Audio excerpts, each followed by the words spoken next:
Okay, guys, we're going to be doing the 15.1 notes rundown here. We're going to be taking a look at all of the changes for the new League of Legends split. We have a couple of major changes. It looks like they're going to be adding Atakhan, which is a new neutral objective. They're changing how champion bounties work. They're adding Feats of Strength, which is going to be a mini game objective that will allow you to upgrade your boots if you capture certain objectives in the early game. And it's part of the Noxus theme. They're going to be changing the way lane minions work. And they're going to be updating Summoner's Rift with the Noxus theme and introduce respawning Nexus turrets. They're changing the way teleport and turrets work. And as far as champion changes go, they're not nerfing anything. They are buffing Twitch a little bit, and then they're adjusting Ashe, Callista, and Varus. And then there's some skins that we don't care about. So let's get into it and see what they've done to our game. Fearless draft for Pro League.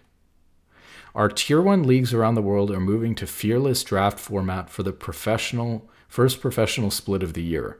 Fearless Draft is a restriction in best of 3 and best of 5 matches where champions can't be picked more than once in a series, regardless of the team that picked them. For example, if a team picks Yone, he'll be unavailable for both teams in the remaining games of that series. That'll be interesting. I wasn't really expecting that one in the patch notes. It could be good, it could be bad. I think that it could be really good for viewership because it's much more entertaining to watch Fearless Draft. There's way more unique champions played, and so it becomes way more interesting to watch professional play. It also means that professional players are pushed more to actually have a deep champion pool, whereas we see a lot of times even professional players are really only sticking to 3 champions per meta kind of thing, like people do even in solo queue. And so I think that this could be more interesting from a viewer perspective. But on the other hand, why does my camera keep changing color? On the other hand, if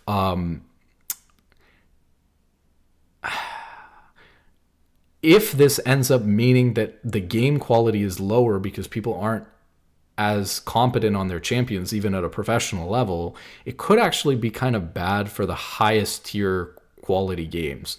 But they're just testing it in the first split, so maybe it's not that bad. So it'll be interesting. I think that it could be good for viewership, but we'll see. The other thing that I'm worried about is it's a huge change to the way that the game works at a professional level. And so what I worry about with it is it's a huge change to the way that the game works and how drafting works and stuff like that. And if it doesn't boost viewership a whole lot, it can be very difficult. I think viewership for the LCS and for other pro leagues is like a habitual thing. I used to watch a lot of LCS and now I don't watch as much anymore.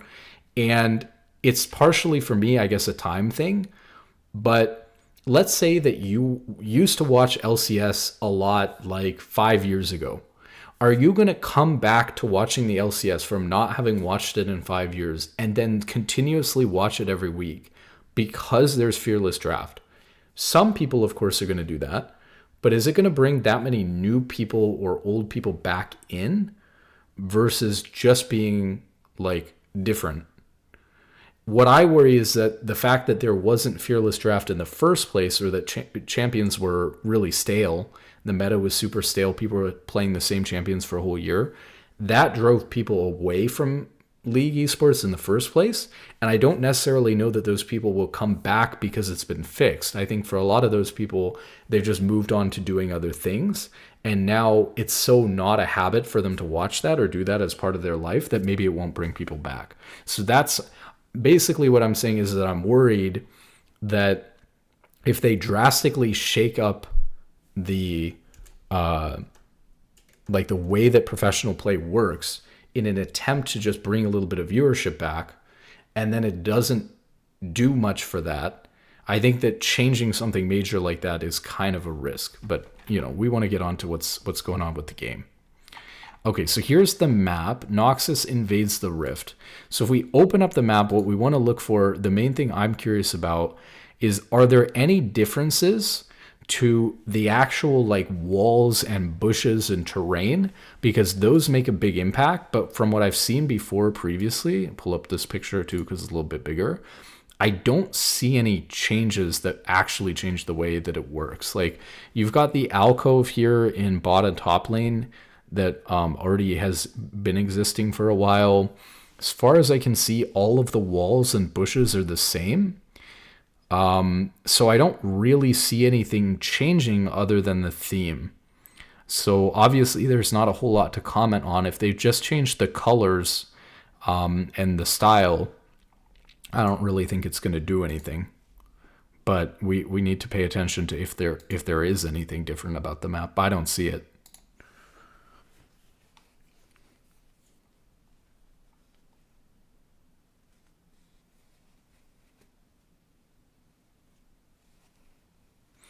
This person is asking, ranked will start January 9th at 12 p.m. on local server time globally.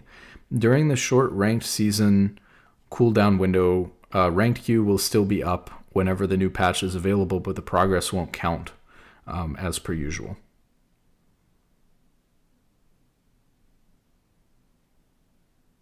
Ranked does not start in an hour.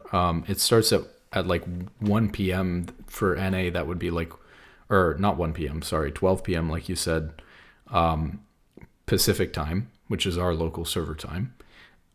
So that's like 2 p.m. Central, that kind of thing, your EU. Maybe it does. I'm not sure what time it starts for EU. Maybe we should tell the EU people when it starts for EU.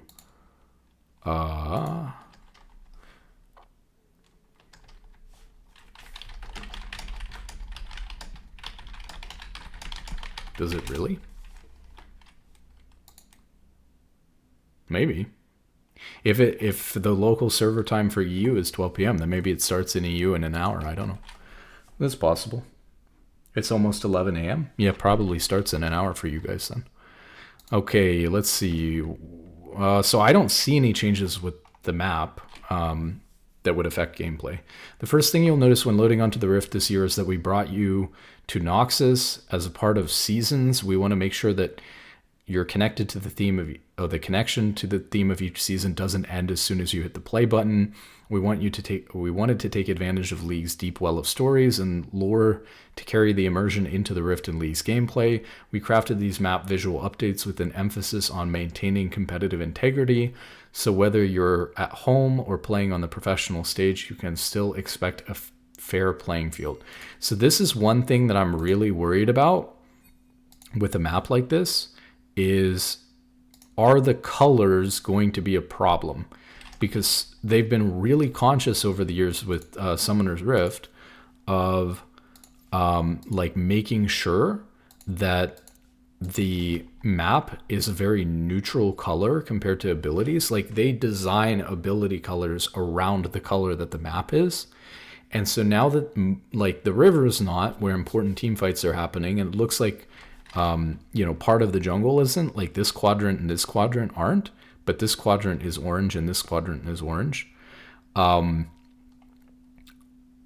would definitely be concerned that certain abilities and skins that are designed to be like orange are gonna would stand out on green and were fine on the original Summoner's Rift, but would be bad on this map because this map is also orange. So I would look for like, does this mean I need to be using like Dragon Slayer Braum? That's my second favorite Braum skin actually, even though it's like a relatively regular cheap one. I'm wondering if I should be using that because his Q is orange. So that's a concern for me right off the bat, because if all they're doing, like I know there's a lot of people who love the lore, but hey, I'm a competitive player here, so if the map is only changed visually and the way that they changed it visually is really bad with certain orange skins, that could be a major problem actually. But we'll see, especially in competitive play. There are a lot of skins, I don't know if you know this, but there are a lot of skins that are banned in competitive play because they're like really bad. Who cares about lore? There are a lot of people who love the lore. They'd love to play Noxus. They think it's an interesting change. You got to keep up with games like Fortnite that keep updating the map and keeping it fresh. But, all I'm saying is that as a competitive player, I worry that especially in pro play, but even in like high level solo queue or in solo queue in general, how bad is the color going to be? Because this looks like whenever I see any change with the minions or the towers based on a themed event, I like there to be an option to turn it off. I'm just one of those people. I could care less. I'm here for the competitive aspect of the game. And so in general, I don't really like these thematic changes. But I know that that's a minority opinion, and I think that it's a fun thing for them to do. I just think they have to be really careful about how they go about doing that.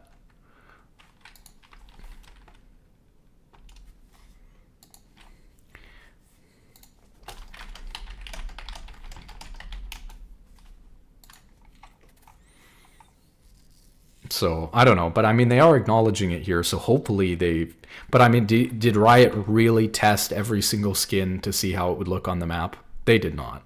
They don't have time for that. There's too many anyways.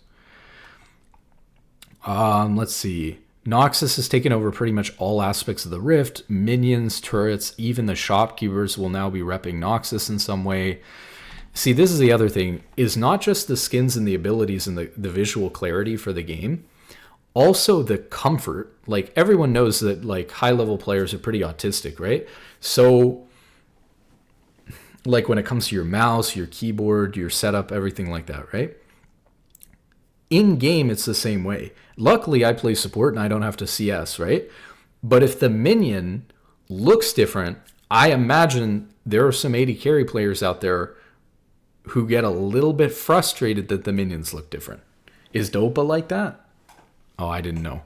That is funny. But anyways, if you can't turn that off, can be annoying, especially if this is going to be for like a long time. A lot of these previous theme events that they've done, right, have been centered around like maybe an event for like a month max. This is going to be for a whole split. So it's going to be like, I think like 3 months, 4 months. Let's see.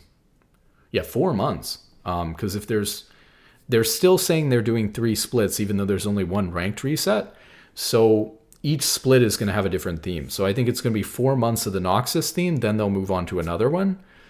So 4 months of this and not being able to turn it off, some players might find that a little bit annoying. I just don't understand why you can't add the option to turn it off if that's not an option, because it's pretty annoying to not be able to just turn it off. But okay, whatever. I know that I'm in a minority opinion on that. We need to move into the gameplay changes. We didn't want to change the entire map to keep some sense of familiarity and push the difference in some of the biomes. For example, the blue buff and river zones retain their lush forest vibes, while lanes and red buff areas and bases are going to look more like what you would find around the outskirts of Noxus. This is the other thing too. I actually have to say, I'm someone who really enjoys greenery, trees, and that sort of thing, right? Someone was saying the other day, who was it? Like XQC was saying the other day that Call of Duty looks like the most gray, depressing game ever. Like, it's just depressing to play because it's all gray and tan and there's no contrast. I like playing a game of League and it feels like you're like playing a game of golf or out on like a field or something like that. It's got that green look to it. There's something, I'm telling you, not just from a comfortable perspective or an autistic high elo player perspective. There's something about playing on a kind of naturalistic field looking environment, the greenery, that makes me feel like I'm out for a game of golf where I'm getting to enjoy the scenery while also playing a fun competitive game that you do not get in a gray and orange map. So one thing that I worry about like this map is, of all of the themes that you could do, a gray, dead, depressing landscape, maybe not the first place I would have gone, right? For example, think of what they did with the Ocean Soul map, or the Ocean Dragon map. Really lush, beautiful green thing. That's really cool. I think that looks better than the regular Summoner's Rift. It's just even more lush. That's really nice. So imagine what this is like the opposite of that. So I do worry about that. That's why Ocean Soul is your favorite. Caster minions kind of look like melee minions now. That can't be good. Uh-oh. I'll like the Ixtal season then. That's the jungle region. Okay, well, they better bring it up fast. I mean, what are we going to do? We're going to do... I guess we're doing all of it. So we're going to have a Shurima region. It's going to be all sand? Oh. It's fine. We'll get over it. Okay, now we have the new neutral objective, Atakhan. This season, we're adding an entirely new epic monster to the Rift, introducing Atakhan, the ancient demon of bloodshed and violence. Well, can someone explain to me how Graves' cigar cost them a T for teen rating, but adding the demon of bloodshed and violence is fine? So Graves can't have his cigar. We can't call the Mafia Braum and the Mafia Graveskin Mafia Braum and Mafia Graves. We have to call them Crime City Graves because that would be offensive to the Italian community. But we can introduce Atakhan, the ancient demon of bloodshed and violence. Like, what are we doing? Hello? Like, okay. Atakhan spawns at 20 minutes and can appear in the river close to either top or bot lane. Which side he spawns on depends on which side has seen more champion damage and kills by 14 minutes. At 14 minutes, Atakhan's pit will spawn with 2 permanent walls to carve out his territory, signaling where he'll appear for players, so you have plenty of time to plan your approach for fighting the ancient demon. Okay, so you have 6 minutes of notice of where he's going to spawn. And we'll get into this, but because he's spawning at 20 minutes, they're pushing Baron's spawn timer back, and I think they're getting rid of another neutral objective or something. So we need to pay close attention to that, because that's a lot of the big changes. This isn't all there is to Atakhan. The amount of champion damage and kills done in the game so far will also affect which of the 2 forms the demon takes. In a higher action game, you'll see Ruinous Atakhan. If you manage to take him down, your entire team will permanently be granted increased effects from all epic monster rewards, and he'll leave behind a field of blood roses for anyone nearby to collect. What are blood roses? This is complicated. In addition to Atakhan, we're adding a new plant to Summoner's Rift. They act as a minor but permanent bonus you can take for your own team and deny the enemy team. They grant your entire team a small amount of XP and a permanent stacking adaptive force buff. Blood roses can spawn before 20 minutes and do so around areas where champions have died or around Atakhan's spawn location, in addition to as a reward for killing Ruinous Atakhan. Oh my god, it's so complicated. Okay, so first off, we have so many questions. Hopefully they'll get to them, but I just want to lay out what we're looking for so we know what's actually going on with the game. So we have 2 Void Grub spawns and then a Rift Herald spawn. Are they getting rid of those in order to compensate for Atakhan being another objective in the game? They haven't mentioned it yet, but like I said, because it spawns at 20 minutes, Baron's getting... Oh, maybe they did mention it. Baron's getting pushed back.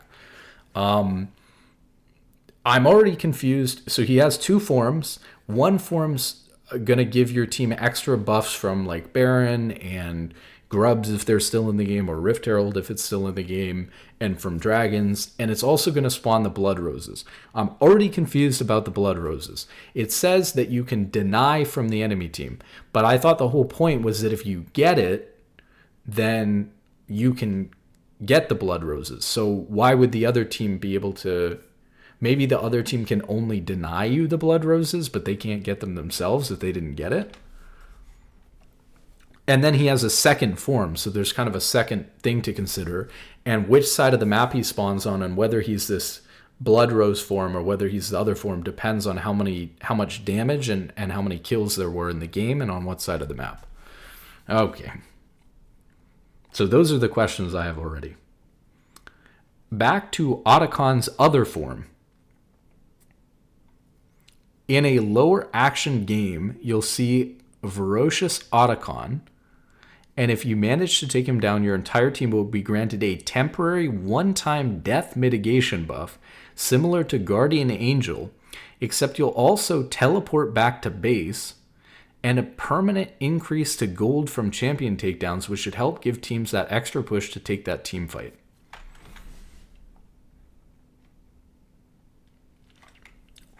Okay. So that's the other form. So you death form, life form. In the games where there's a lot of fighting, you get the blood roses. In the game where you get a lot of not fighting, so all of my games, all the high elo games, well, actually, that's maybe not even true. And it really depends on what the amount is. And that needs to be really fine-tuned, because imagine if like they didn't tune it right, and instead of getting like 50-50 of the different forms spawning, it's like 80 or 90% of the time it's always the blood rose one spawning in solo queue. That would be bad. So they need to tune that right. That's the danger with how they've designed this. So like they'll kill you and you'll get revived without dying. They won't get any gold from it. But because you're sent back to base, it's not super OP, because you're not going to be able to like contribute to the fight anymore, basically. Yeah, I agree. I think I'd rather have the GA Atakhan. But the other thing is we don't know how much of a buff you get from the other objectives that you take. So it's really hard to say. But one of the things that's bad about the Violent Rose one is that you have to get other objectives for the buff to even do anything for you other than collecting the rose petals or whatever. And it doesn't say how much you get from the rose petals. But again, we'll have to probably get into it. Okay, Ferocious Atakhan buff. Here we go. Maybe we'll get into some numbers. Upon taking down Voracious Atakhan, the team that slayed him receives a permanent 40 gold bonus to champion takedowns for the rest of the game. That's pretty good. And a one-time death mitigation. Wait. That's so confusing. The formatting order is really weird. So they started with the other form. This is the second form. This isn't the blood form. Oh my god. The names are confusing too. Voracious. I guess voracious means kind of like insatiable.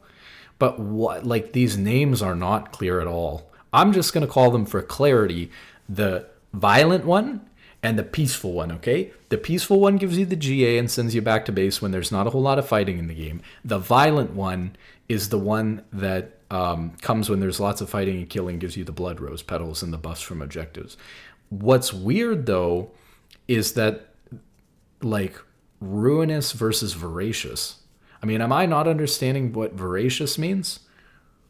Maybe he's hungry because there's not enough blood. He's hungry for blood. And then the ruinous one is everything's ruinous because the game is a clown fiesta or whatever. I don't know. The names could be clearer. So anyways, you actually get the gold buff. I was confused when I was reading this. You get the gold buff from the less kill one to kind of accelerate gold back into the game. I think that's kind of good. And a one-time death mitigation effect, like we talked about, for the next 150 seconds. So this is the other thing. You don't get this permanently for your entire next life. You only get it for, what would this be, 2 minutes and 20 seconds? Or 2 minutes 30 seconds? 2 minutes 30 seconds. So you have to take a team fight or somehow force a team fight in the next 2 minutes and 40, or 2 minutes... Jeez, 2 minutes and 30 seconds if you want to use it. And for a lot of team comps, especially if it's a peaceful game where not that much is happening, if you're like doing that because you're a scaling comp or whatever, and you like don't want to run in and start a team fight, like this is kind of useless too. If they would die, instead the player will enter stasis for 2 seconds and return to base after another 3.5 seconds. Why do they need to enter stasis for 2 seconds? If they're just going back to base, I guess so it's not instant? Or so they can't be targeted while they're floating back to base? I want to know what it looks like. When this happens, the would-be killer instead gains 100 gold and 1 blood petal for their team. I thought the blood petals were from Violent form. Oh my god, it's so confusing. Ugh. I thought the blood petals spawned from the violent one. That's why I was calling the violent one the blood and rose petal one. But I guess you can get petals. When this happens, the would-be killer. Wait, this is the team that didn't get it? When this happens, the would-be killer, the enemy team that killed the person with the GA, still gets 100 gold, and they earn a blood petal for their team, even though there aren't supposed to be... Oh my god. Riot's cooking way too crazy with this one. Why can't they make it simple and straightforward? Like, it's already super complicated that there's 2 different forms, and what are we doing with the other objectives, and all of the timing, and how much fighting, and where is it happening? It's already so complicated that now we're going to start giving out blood petals on the one that doesn't spawn the blood petals. Like, so this, I think the GA one sucks. My initial impression so far is, hear me out, because I know junglers think about this all the time. Why would I even bother to do this objective when like, we could just not die? It only lasts for 2.5 minutes, so we get a buff for 2.5 minutes, and we could just not die during that, or not fight during that 2.5 minutes. With a lot of comps, you don't even want to do that. With half of comps, if you're, half of the time you're going to be outscaling, half of the time you're getting outscaled. So half of the time, if you're the team that's outscaling, you don't even care to fight within the next 2.5 minutes, unless some crazy thing is going to spawn in the next 2.5 minutes. But there probably isn't going to be a spawn in the next 2.5 minutes, because Baron's not up yet. And they're probably getting rid of a Rift Herald or a Grubs or something, or both, I don't know. So that doesn't seem that good. I mean, the 40 gold bonus is pretty good in solo queue per kill. But then the other thing is, even if you do save somebody with the stasis, the other team still gets 100 gold and whatever the hell a blood petal is for their whole team. And why would they make it so confusing that there's blood petals on the one that doesn't give blood petals, and blood petals on the one that spawns the blood petals? Okay, so now we have the Ruinous one. This is the violent one. Upon taking down the Ruinous Atakhan, the team that slayed him receives a 25% increase to all epic monster rewards for the rest of the game, including rewards already earned, like prior dragon stacks, and 6 bloody petals immediately, and then spawn 6 large and 6 small. Now we got different sizes of petals. Are we kidding? Oh my god, my head. He spawns 6 large and 6 small blood rose plants around his pit. Did you get a big one or a small one then when you earned the 1 blood petal for your team when you kill someone with the GA on the other one? Did you get a big one or a small one?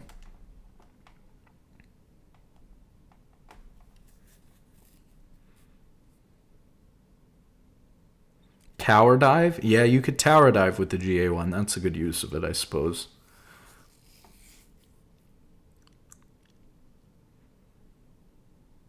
I don't know. The other thing I'm still... Now I have even more questions. We still didn't answer any of the earlier ones, by the way. And now I'm even more confused, because now I want to know whether the 1 blood petal you get is a big one or a small one. Where they're going to get into what the blood petals actually do. I still don't know what's happening with any of the other neutral objectives, by the way, because what are we going to have? 6 neutral objectives in the game at the same time? Then, on top of that, like I said, another big one is... I don't even know what I was going to say. Oh, what are we doing?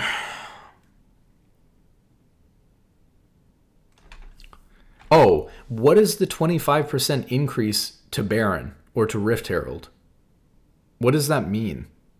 Like, I get that if you get like 6% attack speed or something like that from a Hextech Drake, that'll give you 25% more, so you get like 1%, you're like 1.25% attack speed or something like that, which isn't that great in my opinion, but it's something.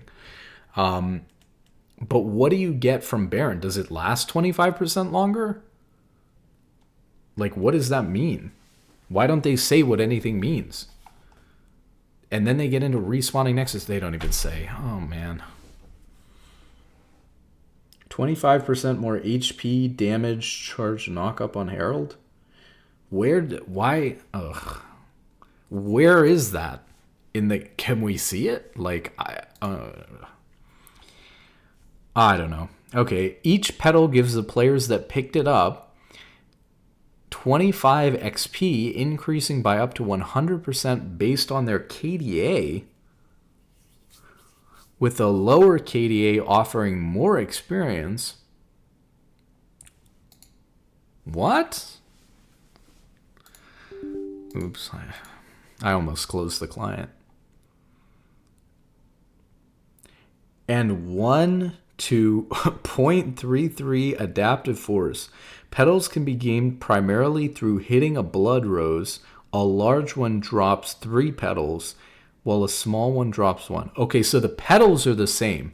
You get 1 petal, it said? Okay, so... Oh, no. Oh, so it's a large rose and a small rose, and then the petals come from the rose, and the big one drops... And there's 6 large ones and 6 small ones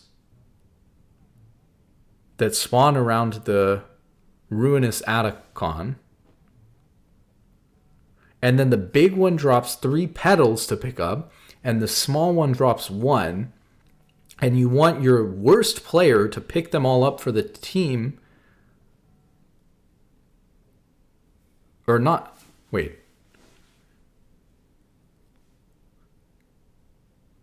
Each given player that picked it up team 25 XP. So the whole team gets the XP.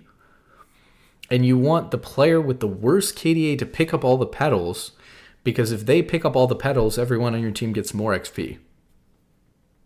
So you want, and generally speaking, we mentioned boss, which is true, but generally speaking, the lowest KDA player is your top laner, because they're the one who's rotating to the least stuff around the map. Like in general, like if you look at a top laner's account, even in high elo, it's not uncommon, like a 1.8, 1.9 KD.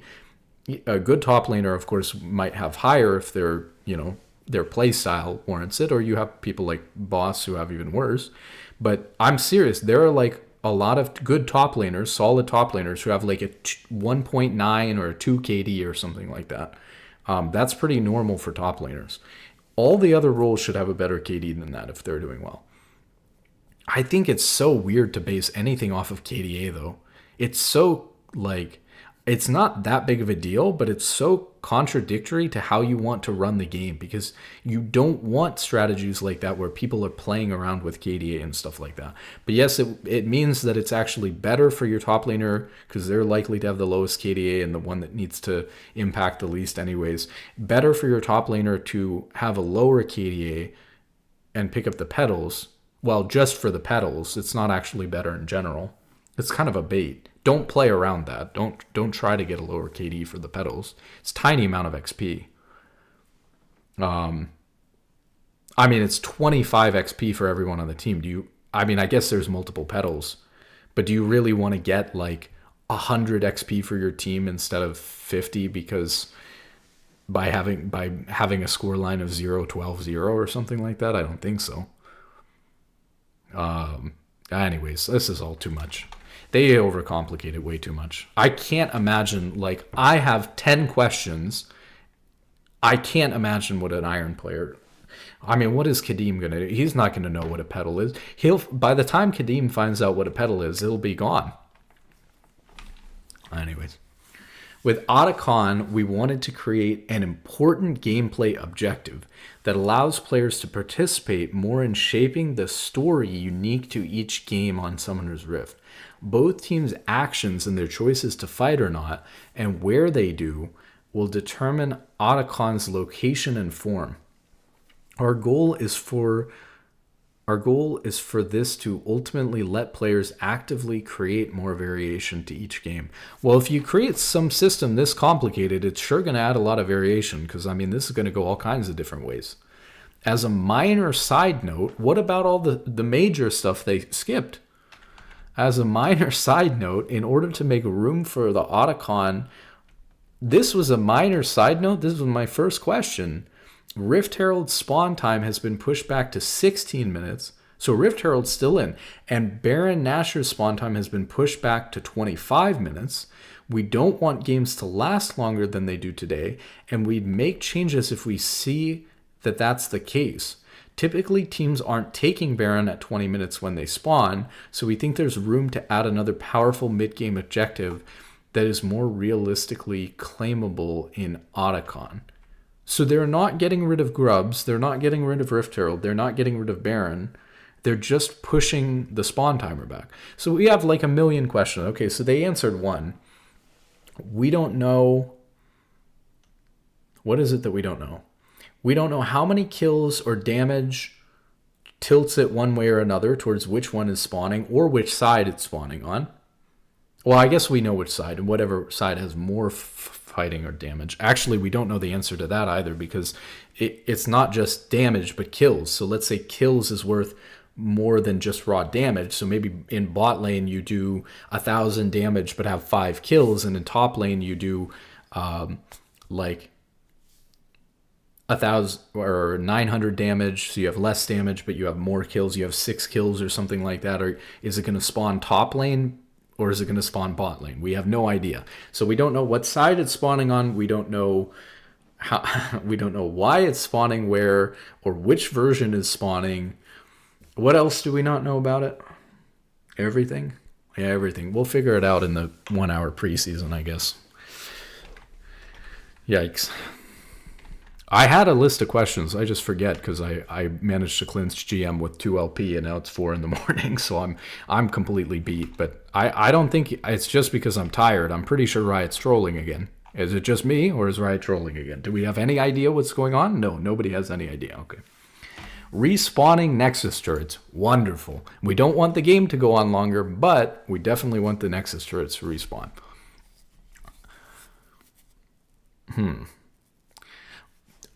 Don't get me wrong. I actually think super fun change. I play a lot of scaling champions. I love scaling comps. So I actually really like the idea that the Nexus turrets can respawn.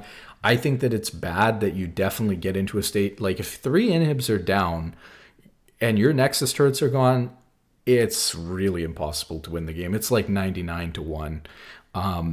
I definitely think that it could be a good idea to have the Nexus turrets respawn, to give a team that's still managing to scale and stay in the game a chance. But at the same time, 2 problems. One, I recognize that actually scaling comps and scaling champions I've been complaining about as OP, even though I like them, for a long time now. There's so many things with all the bounty gold in the game that allow a team that's not very strong champions early, but super strong scaling champions to just stay in the game forever. And now it's going to be even harder for an early game team to close out a game against them, because rather than getting to that point where you've taken three inhibitors and both Nexus turrets and like just needing that one backdoor to end the game, now if the Nexus turrets are respawning frequently enough, or like at all in one of your games where you're in a situation like that, you're just going to end up losing to the scaling comp again. So it's a huge buff to scaling comps that are already outperforming, and it's also something that is inevitably going to extend the game time on average, although maybe it's pretty uncommon for you to survive for 3 minutes after your Nexus turret's being destroyed, so maybe it won't do very much for game time. But they just said they wanted to see game time remain the same, but now they've added Nexus turret respawning. So what if you're trying to keep that, you need to counterbalance by changing something else that's going to cause the game to end earlier. Although maybe they think that Feats of Strength and the new neutral objective will give more power to one team and help the game end earlier. And that could be true. That could be true. Let's see. You can't tell me Nautilus players don't have a 0.2 average KD. Well, that's pretty true. We don't know how many kills are necessary. Is it going to spawn top because 2 tanks with 8,000 HP are fighting each other? It may just spawn top. It may. Wait a second. Here's the other thing. Remember how I said it needs to be really fine-tuned? Because what if one type of it spawns 80% of the time? This could be a big oversight, I'm telling you right now. If it's just raw damage numbers, and it doesn't matter whether like the threshold is for top, or if the top damage doesn't have a multiplier, it will always spawn bot, no? Because there's 2 people fighting in bot lane. Bot lane is always going to deal more damage than top lane, like most games, no? because there's 2 champions fighting all the time, it's 100% going to spawn bot lane unless top lane has some sort of multiplier. There's also more people that can die bot, so there's going to be more deaths bot in almost every game. Oh no, it's going to spawn bot like 90% of the games because Riot's stupid and didn't think about it beforehand. Oh my god. Which is fine because I play bot. But yeah, you better keep taking the orb teleport thing that's coming up to top laners because Atakhan's bot every game, so you better figure it out. Actually, it's spawning as late as, what does it spawn? 20 minutes, right? And then Baron's push back? It's late enough into the game, it doesn't really matter because you'll be side laning anyways. Bot lane should be in mid lane by 20 minutes. So I don't even know that it matters. Okay. Respawning Nexus turrets is probably going to be bot because Riot didn't think to put a multiplier on the top lane damage and kills. Okay, respawning Nexus turrets. Just like inhibitors, Nexus turrets will now respawn at full health in a set amount of time after being destroyed. Could you imagine, you know how there's like that rare situation where you go to backdoor the Nexus and the inhibitor respawns? I mean, you should know, right? Hopefully there's a clear indicator. Imagine you go to backdoor the Nexus, right? Open Nexus. You go to backdoor the Nexus. 2 Nexus turrets respawn on top of your head, and their inhibitor respawns behind you. Oh my god, what a disaster. All of the in-house games you watched, it was spawning bot. Yep, well, there we go. Riot Games is not sending their best and their brightest, unfortunately. I'm sorry. Okay, so they're adding the respawning Nexus turrets to help reduce the amount of games that feel hopeless because you lost both of your turrets. Felt like you were delaying the inevitable when you needed to contest a game-winning objective like Baron or Elder Dragon, but not being able to leave base without a Shaco or Scion backdooring to win the game. Now, if you're able to fend off backdoors for a period of time, you won't have to babysit your Nexus any longer and can get back into the action. One thing that I will say I don't like about the change, although I agree, it doesn't feel good in a game when you're completely hopeless. On the other side of things, from the winning team's perspective, and this is a very competitive game, I hate stuff that rewards people who are behind, like this kind of change. League has always been a game where the winning team gets to snowball. And I've talked about this as a kind of a creeping problem over the last couple of years with all the objective bounty and kill bounty gold that they've added. League has become more and more a game where they desperately want you to be able to come back because it's too boring to watch competitive games where the team that's really far behind has 0 chance of winning. And it's too boring to play solo queue games where the team that's behind is just done at 10 minutes or whatever and is stuck in the game forever. It's boring, right? And so as an attempt to fix that, they're attempting to reward worse players who are getting behind, or champions that just scale really well take advantage of this, like I said. They're attempting to reward worse players by punishing them less severely for getting behind.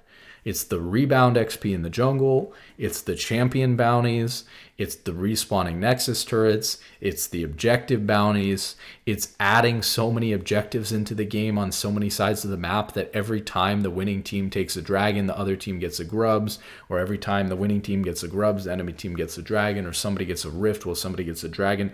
It's nuts. So I don't know. Reduced respawn timers, etc., etc., etc. Riot is more concerned with hiring cute workers than competent ones? I don't know about that, but maybe. Okay, so after Nexus turrets are destroyed, they'll respawn after a 3-minute delay. Let's hope the indicator looks better than the inhibitor respawn indicator, because nobody knows what that little ring thing looks like. I know it for years and I can't tell whether it's about to respawn or not, so they better add a better indicator for the Nexus turrets respawning, because if my top laner goes into backdoor the Nexus and 2 Nexus turrets spawn on top of his head and we didn't know that was about to happen, I'm going to be really tilted. Okay, let's go. Feats of Strength. Noxus is coming to the Rift. Now this change could be good. because this changes the opposite of everything I just talked about. We're going to counterbalance all that garbage with the team that's just really running away with objectives in the beginning of the game is going to get really OP and just win the game instantly. So let's see how OP this one is, or what this is going to do, because this could be big. And you would expect, I would say, if you want the theme to impact gameplay in a serious way, shouldn't the Noxus theme that's all about fighting and killing, like, that should benefit early game teams a lot. Like, this should be an early game season, not a late game season. This is, if it's a Noxus season, this should be a season about fighting and skirmishing early. That's all I'm going to say about that, if they want the theme to make sense. Noxus is coming to the Rift and bringing the Feats of Strength with it. This new system replaces goal bonuses from First Blood and First Turret. Oh no.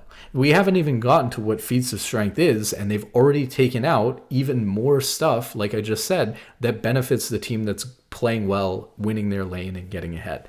You don't get First Turret bonus for winning your lane anymore. You don't get First Blood bonuses or something, whatever, while adding Feat of Strength for teams to fight over. Monster Slaying, which requires 3 epic monster claims to complete. Whichever team first completes 2 of the 3 feats of strength, First Blood, okay, First Blood counts as a feat of strength though, First Turret does as well, and Monster Slaying wins the feats for that game. Wait, so one of the feats is the first to 3 epic monsters? Does the Void Grubs count as 1? Or does each one count as 1? Did they remove the grubs and they're still not telling us? Somebody's got to know the answer to these questions. Because couldn't you just get like the first 3 grubs and then you'd be done? 1 full spawn of grubs is 1. You have to get all 3 in the batch? So what happens if somebody gets 1 grubs and somebody gets 2 grubs?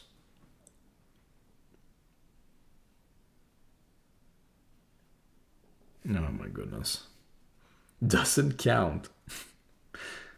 If you lose 1 grub spawn, if you lose 1 grub in a spawn, it doesn't count. That's I guess that makes sense. I mean, that's the answer. That is not like a very intuitive way for that to work, but okay. I got it. I'm not mad at you guys. We're upset with Riot together, as we always are, don't worry. So like dragon spawns at 5 minutes. So if you get like a dragon, a grubs, and a grubs, or a dragon, a grubs, and a dragon would be the first. So 10 minutes would be the earliest you could get that. And then First Turret probably would happen around the same time or a little bit after that. Usually, well, with plating, turrets are taking slower than before. Maybe later. The first turret wouldn't happen until like at least after 14 minutes usually, or around 14. Well, you can get it. You can get it before 14 even nowadays. So anyways, maybe 10 to 14 minutes on those ones, and then First Blood will definitely happen in solo queue before then.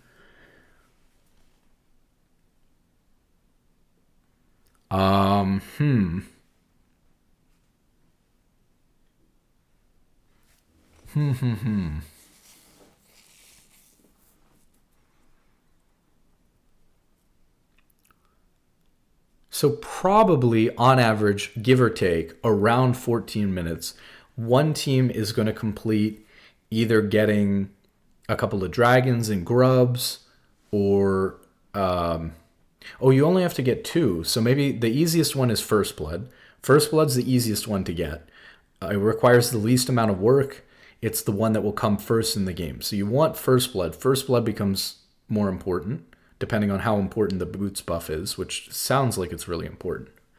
But the main question I have about the boots buff that you get from Feats of Strength is, do you get it for free or do you not?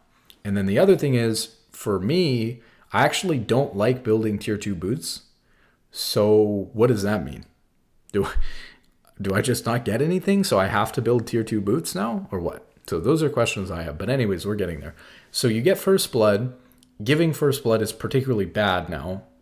Although the First Blood Gold is out, so that's a little bit counterbalance that a little bit. And then the easiest way to get it would probably be the first turret as well, because it's possible to get that earlier. But those two are kind of random, to a certain extent. So it does add a little bit of weight to grubs and the first dragon or two. But if you get both of those other ones, you don't even need that. But if you're getting First Blood and getting First Turret really fast, you're probably getting the grubs as well anyways. But okay. Okay, let's see. So what does it give? So whichever team completes 2 of the 3 feats of strength, First Blood, First Turret, and Monster Slaying. This is the other thing though. If grubs are getting stolen, that's another thing that's going to be really hard. People aren't going to get feats of strength for a while. So like in high level games where you're not just letting the enemy jungler do all of the grubs for free, especially with this change, it becomes even more valuable to take one of them away, right? So now if enemy jungler, comes and steals one away because your jungler can't smite all 3, so it's very common for enemy jungler to come and like smite away the last one or something like that to deny the feats of strength thing. If that's actually how it works, unless that other team happened to get First Turret and First Blood, no team is going to get feats of strength for a while until one team gets like maybe like 2 dragons and 1 full rotation of grubs, or like nobody gets any grubs and then you have to wait for 3 dragons or something like that. So 3 dragons would be like 15, and then Rift Herald spawns. When did they push all the spawns to? Rift Herald is 16, so they're... Oh my god, this is too many objectives. Too many objectives in the game. And there's Atakhan, yeah. Aren't invades going to be every game now to get First Blood? I don't think that tilts that heavily. I think invades are really risky. I've never liked invading even on Braum. But, yeah, I don't know. We'll see. Okay, so what happens then if you actually get it? So we understand what you do to get it. At least this is simpler than Atakhan. We have several goals for feats of strength. Oh, I skipped a paragraph. Whichever team completes 2 of the 3 feats of strength, First Blood, First Turret, and the Monster Slaying, which means 3 epic monsters. But grubs have to be 3 and 1. Like, you have to get all 3 grubs for that spawn to count at all towards either team. If they get split, nobody gets anything, as far as we know. Wins the feats for that game and will have their tier 2 boots upgraded to their triumphant versions.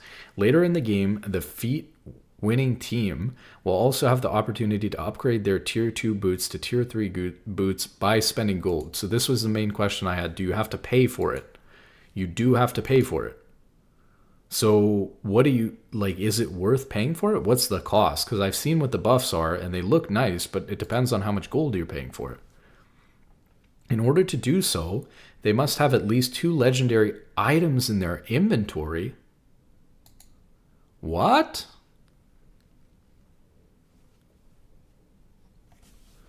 Wait, so all that timing I was doing, talking about, oh, maybe you could get it by 14 minutes, maybe you could get it at 20 minutes, doesn't matter because you have to have 2 legendary items to be able to buy it. So you have to have 2 items first. So supports are going to get their upgraded boots before other people because the support legendaries are cheaper. Oh, that's OP. That's good for support, I guess. So when do you get your second legendary item? Maybe 20 minutes? Not that early. Maybe even later than 20 minutes on average, especially for other rules.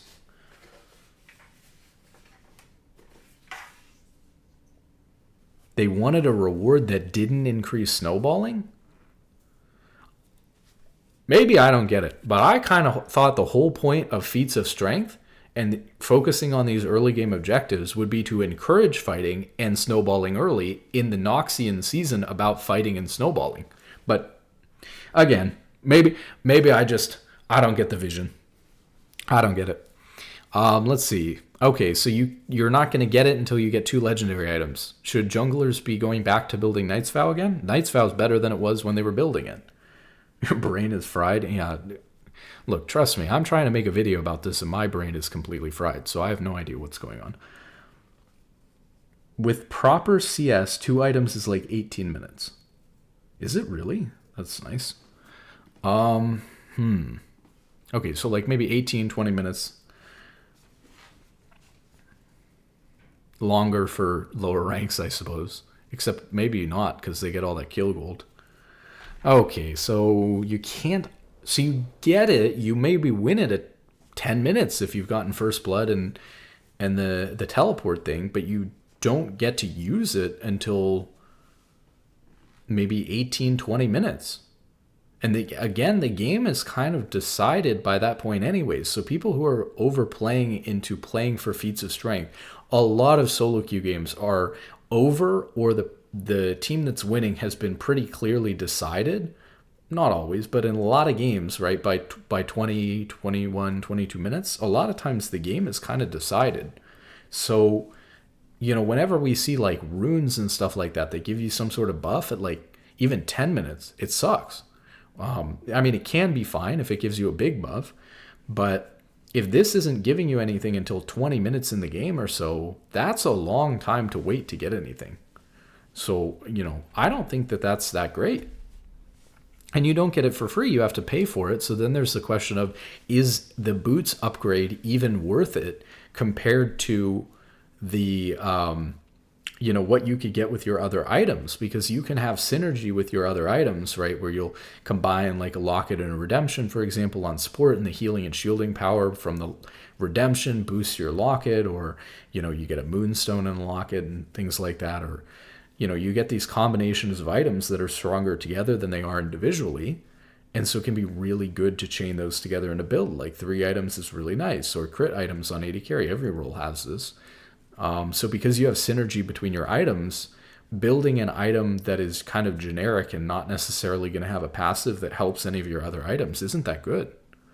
Especially when you're not getting it until kind of late in the game, when the game's... I mean, not that 20 minutes is super late in the game, but the game's been, in a lot of cases, decided by that point. Okay, so here we see the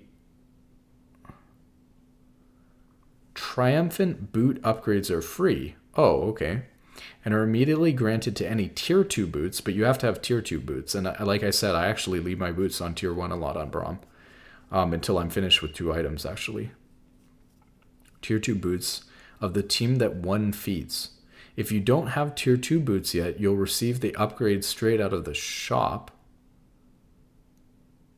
So no worries there. Like when you buy it? Or what does that even mean? I don't even know what that means, straight out of the shop. Here's a list of all of the Triumphant boost bonuses. It must mean when you buy it. Triumphant Berserker Greaves give 5% attack speed. So this is a free upgrade. Plus 5% attack speed, plus 5 ability haste, plus 4 magic pen, plus 5 armor, plus 5 magic resist, plus 5 movement speed, plus 5 movement speed. I think the best one is the plus 5 magic pen. Or plus 4 magic pen, I mean. This is probably the best one. I don't know why they just pick 4 and 5 as if those were going to be the same. But fine, whatever. The mages need it. It's not that bad. I'm not like, but this is obviously better than all the other ones. Probably why it's the only one that's 4. I guess they're just addicted to the number 5 and they wanted everything to be the same, but it is what it is. Okay, so you get those for free if you have your tier 2 boots, or if you don't, you'll get it when you purchase them from the shop. That's fine. That's barely anything. 750 gold for 10% attack speed, 5 movement speed flat.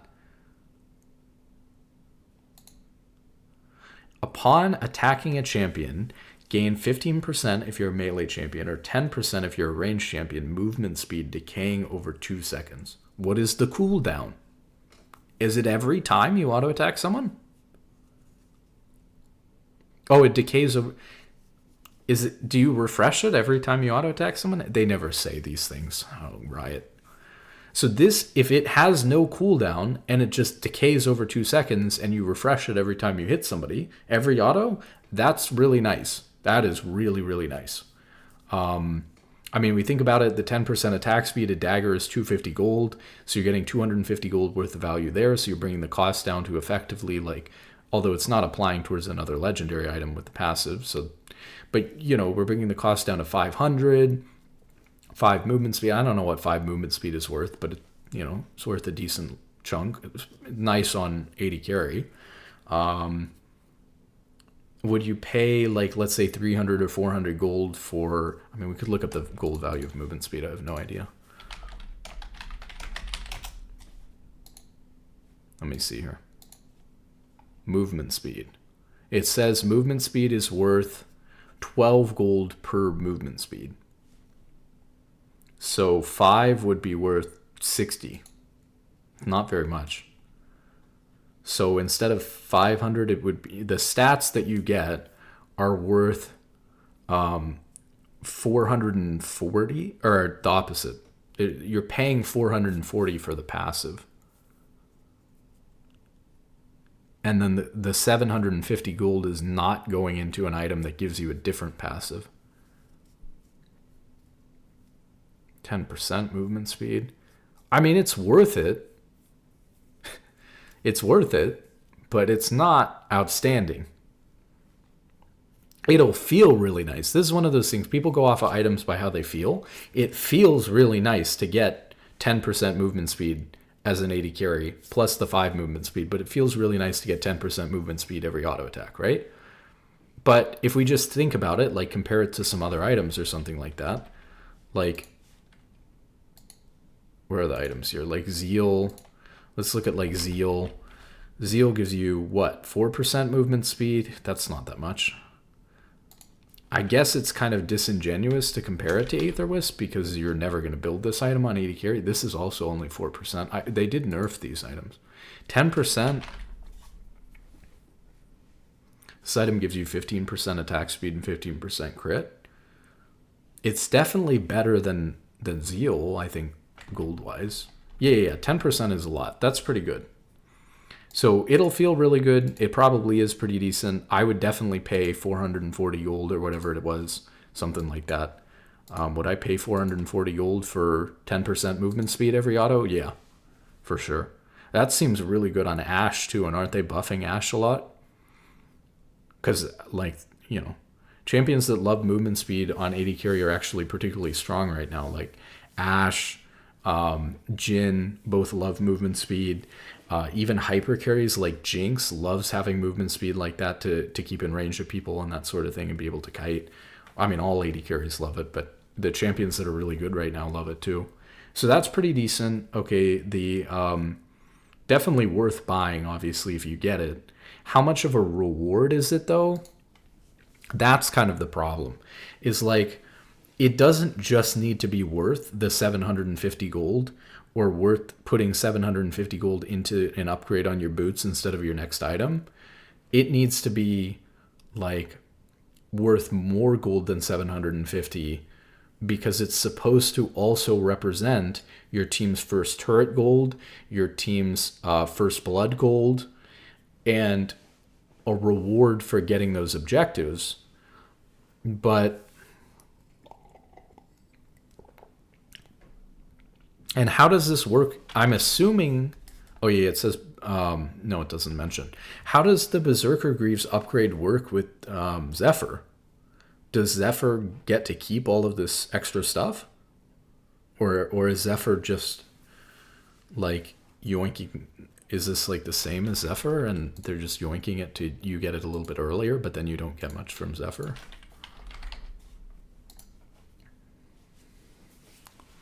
Attacks grant 5% movement speed on hit for 6 seconds.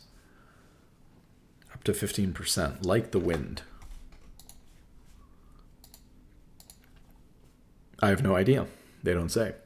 Doesn't say what the name of the passive is. So I have no idea whether it's Zephyr. Oh yeah, Zephyr got removed. You're right. We'll see that later. Yeah, I'm pretty sure I've read that before, that they're removing Zephyr. You're right. Good call. Okay, Crimson Lucidity, 750 gold. But you know what I mean? Like, if your team's losing out on, like, I don't remember how much gold it is. First Blood's like an extra 150. What is first turret? Probably like another 150 or something, but maybe I'm wrong on the first turret gold.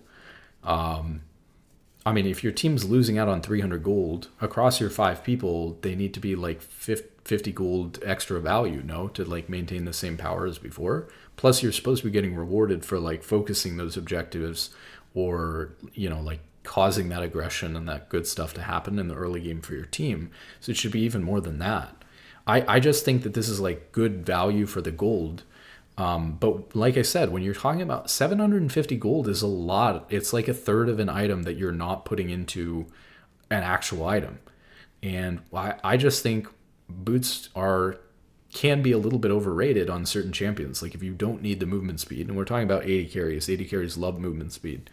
But if you're a support champion like Braum, who usually peels back and doesn't necessarily need a ton of movement speed, or you have tools like your W to move around in a fight and reposition yourself, do you need to spend like a huge chunk of your gold? I mean, if you bought like 1,200 gold boots or something on Braum and then spent 750 gold on an upgrade, you're spending actually the same amount of gold it would cost to buy another support item. So would you rather have like tier 3 boots on Braum that give you like a little bit extra movement speed? Or would you rather have like a full redemption or something like that? You'd much rather have the full item. And so when I look at these items, that shouldn't even be a question. Of course they should be worth it because they're supposed to be a reward for getting really far ahead of the other team. It shouldn't be, like barely worth it compared to completing another item, because these passives are okay, but this is like an epic item passive. This is not like a legendary item passive, but you're spending 2,000 gold on your boots.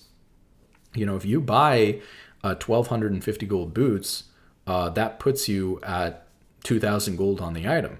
So you're spending legendary gold money on your boots, and you're not getting legendary gold passive.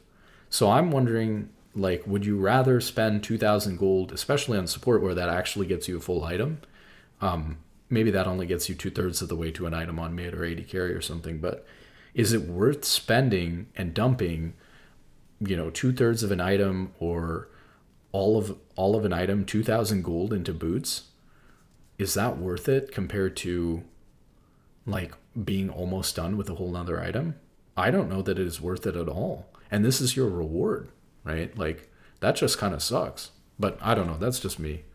Like if I'm paying legendary gold item on a low income champion on support, if I'm paying legendary gold item for boots that are barely doing it for me, I'm going to just not build them potentially. And that shouldn't even be a question because this is supposed to be a fun reward for getting ahead. Okay, we'll move on.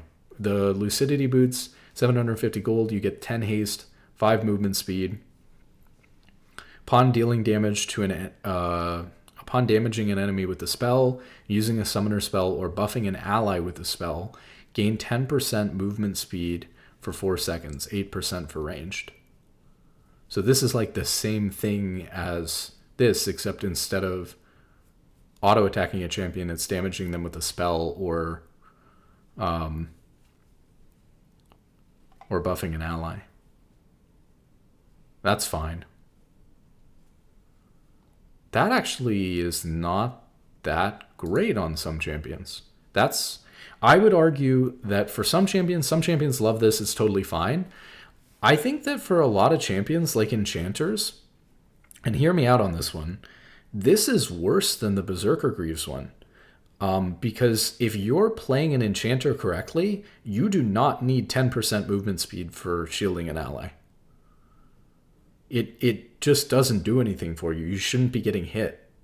So if you're standing in the back line, a lot of times 10% movement speed after throwing a shield on someone is not going to do anything for you. It's literally completely useless. And then, like I said, for 750 gold, on top of what you already spent on your Lucidity boots, could you not have just bought a full item like Redemption or something like that on an enchanter? Would it not just be better? I mean, pull up like what Lucidity boots are right now and I'll show you, because some people aren't going to believe this or understand it. So like I'm the only boots hater in the game. So you pay 900 gold, and then you're going to pay, if you get the buff, your reward is to pay an extra 750 gold. So we're now paying 1,650 gold, 1,650 gold.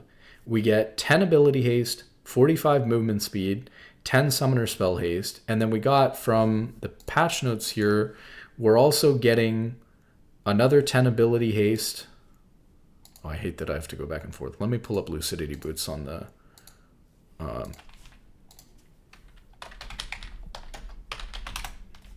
League wiki, because I need to add the stats together real quick. Let's take a look at this. So I'm just asking the question, like on Lulu, you know, everybody builds Lucidity Boots, but you're going to pay 1,650 gold for, okay, you get 10 plus 10 is 20 ability haste. You get 5 movement speed. So 20 ability haste, 50 movement speed, 10 summoner spell haste.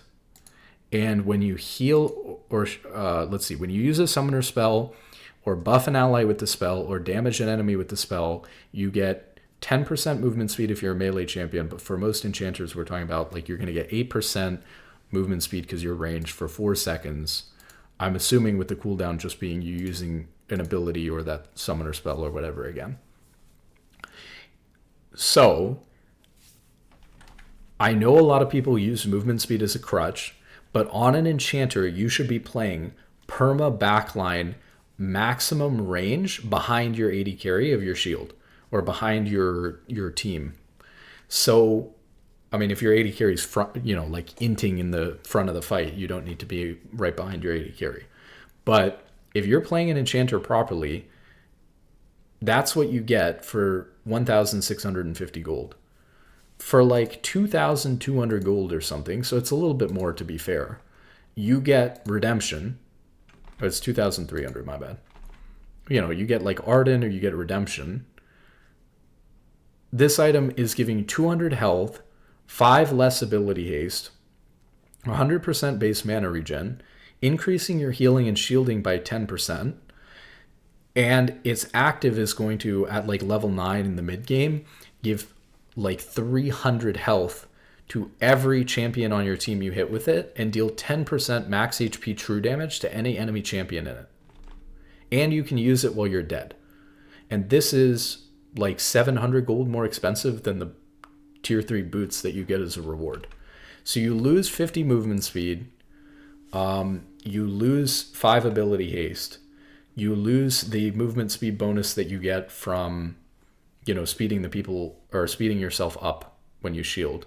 But you get 200 health, 10% healing and shielding power, gigantic active that does like every fight, on average does like 300 healing plus the damage, which isn't tracked. On average, it does about 300 healing. I don't just mean per person. I mean like in a real scenario, it's doing about 300, about the same as Locket per fight, which is pretty good. And you don't even have to go with just redemption as an option, right? You have also like Arden Sensor, which like gives you some of the movement speed. Of course, you don't even have to skip out. Like you could go boots plus this and it's 300 gold more expensive, but now you get 25 movement speed. So you're only losing half of the 25 movement speed. You shouldn't, like, it's nice to have it and people need it as a crutch, but you shouldn't need the movement speed that much as an enchanter playing perma backline. It can depend on the champions you're playing against if they really have lots of ways to get onto you. But if you're playing an enchanter well, it probably isn't even worth it to buy the boots. Am I wrong or am I wrong? And now we talk about like Braum, I'm assuming, when we come up to some of the other boots, because I already don't like building most of the boots on Braum. It's probably a similar thing, I'm guessing. Let's see, where are we here? So I'm just wondering about that. Same thing with AD carry. Like, this is a nice passive for AD carry. I think the Lucidity Boots one is worse. But are you not better off? It's getting so expensive to buy boots. Are you really not better off just actually completing another item? Is what I wonder. But it does feel bad to not have movement speed. It feels really bad. But if you get used to playing on it, I'm telling you, like, a lot of times it doesn't make that much of a difference. There's also magical footwear in the game, right? So you can make up a lot of the movement speed and get your boots for free from one secondary rune. So now all of a sudden, a lot of enchanters potentially go that anyways. Why don't you just go magical footwear for your boots and not worry about it? Anyways, that's, I'm throwing that out there because I think people assume like low rank players for sure are always just going to buy this if they can. And it's not actually always good. Even high-rank players put too much emphasis on movement speed. They think everything they dodged was because of the last movement speed item they bought, when if you get 4% movement speed item, what percentage of the things that you dodged was actually because of that extra 4%? Not very much, right? Like, let's be honest.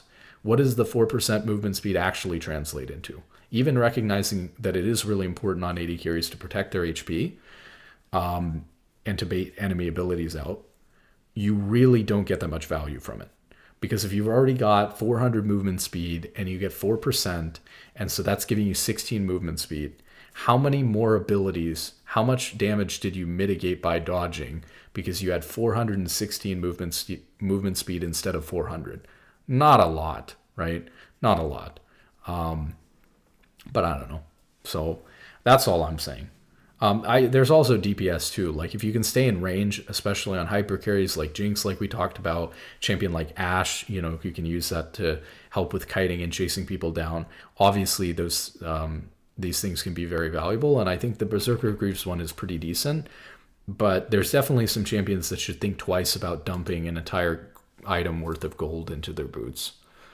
Armored Advance, which is plated seal caps, gives you an extra 10 armor and 5 movement speed for 750 gold. That's not very good. After taking physical damage from a champion, you gain 10 to 140 based on level physical shield. That could be pretty decent. Plus 4% of your maximum health. That's pretty good. For 4 seconds on a 12-second cooldown. How come the tank one has such a big cooldown compared to the other guys? The other guys just get it every auto attack or every spell. Tank's out here waiting, to get this twice in a fight. And it's only going to be 70 at level 9. That's not very good. 70 is a pretty small shield. It's not very big compared to most other shields. So paying 750 gold, the 10 armor is worth like 300. Movement speed, like we talked about, is worth maybe 60. So if you take 360 off of this, it's what, like 309? Yeah, maybe 390 or something. Would you pay 390 to get a 70 physical damage shield? Oh, plus 4% of your maximum HP though. So let's say you've got like 2k max HP. Some champions obviously going to have a lot more than this. On 2k, 4% would be, so 4 on 100, on 1,000 would be 40. So on 2,000 would be 80. Oh yeah, okay, that's a little bit better. So you're getting like 150 at level 9. For top laners and stuff like that, it'll be even better because you're not really thinking about level 9 as much. You're probably a little bit higher more often too. I'm kind of coming at it from like a support perspective. So you're probably a little bit higher level, which is even better. And you probably get it twice per fight. Lasting 4 seconds is pretty good. That's pretty good duration, no decay. So the shield is probably actually going to be useful. Yeah, I mean, that's worth it, but it's not outstanding. It's worth it, but it's not. It's very similar to the other ones. I think they're pretty far. I think that they're balanced with each other, but I'm just not that excited about it. It's supposed to be a reward. This is supposed to be like OP. People are talking about like changing from teleport to ignite in solo lanes to play for this, and I don't even know whether it's worth the gold to buy it. So that's the problem I'm having here. Is like, again, people may look at this and have a different thought on it, but I really look at this and I'm saying, like, again, I could go buy Locket for 2,200 gold, and I'm going to get, instead of even 150 health shield, physical damage shield. I'm going to get a shield that works versus both physical and magic damage. That's more like 300 and applies to all of my teammates. So again, you compare like we did with, Redemption, or you could even go like, if you really value the movement speed, like I said, add some boots to it or something like that. Let's look at plated steel caps on a tank versus Locket.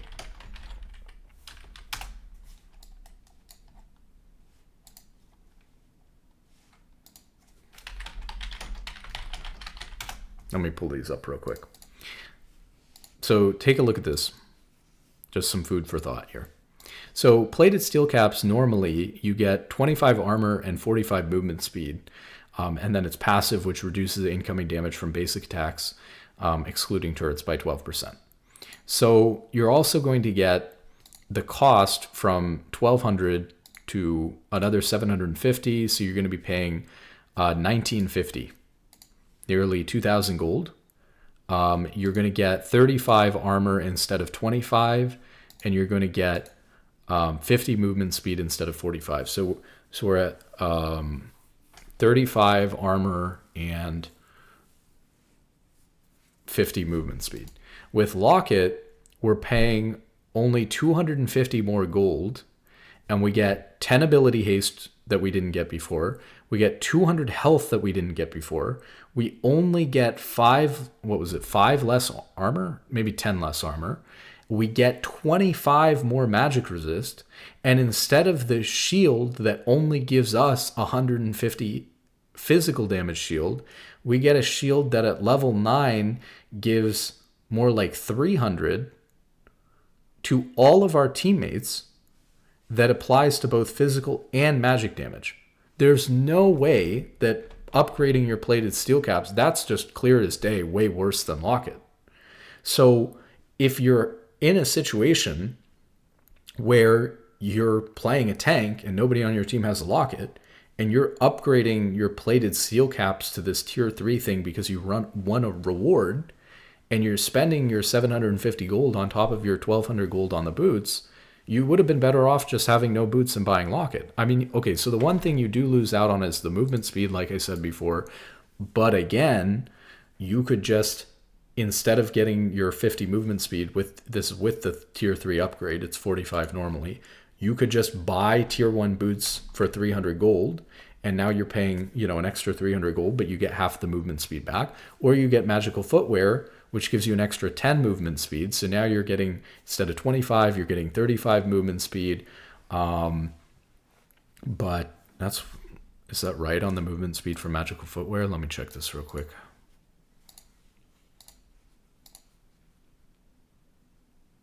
Yeah, it's an additional 10. So you get 35, and it's free for, again, a secondary rune. And then you just build Locket, and you sit on your magical footwear. So that's what I'm saying. From my perspective as a support or a tank, maybe even from some other perspectives, or as an enchanter, I don't see the appeal in spending so much gold on boots. When what people have to understand is that the passive that you're getting from these tier 3 boots is better than what you get from current boots, but it makes the boots so expensive, it's almost like the boots are a legendary item, but you're not getting a passive or an active that's as good as a legendary item would give you.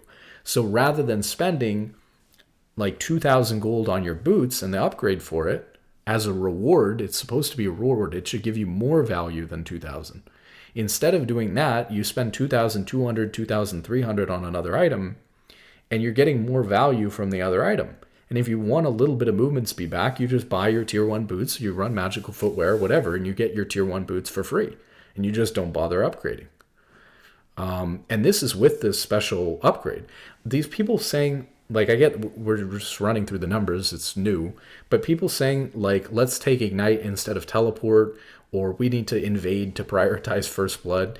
People tend to tunnel vision on these changes and think, like, we have to, like, this is the way the new season works.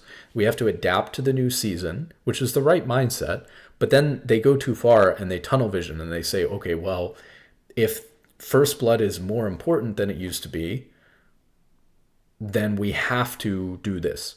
Which, again, arguably it's not. Because think about First Blood, right? First Blood has to be one of 3 things that you get in order to even be allowed to buy the boots. First Blood used to just straight up give you 150 gold. Ask yourself this question. Would you rather have 150 gold in your pocket immediately at the start of the game, minute 1? You could even go back and buy something, right away.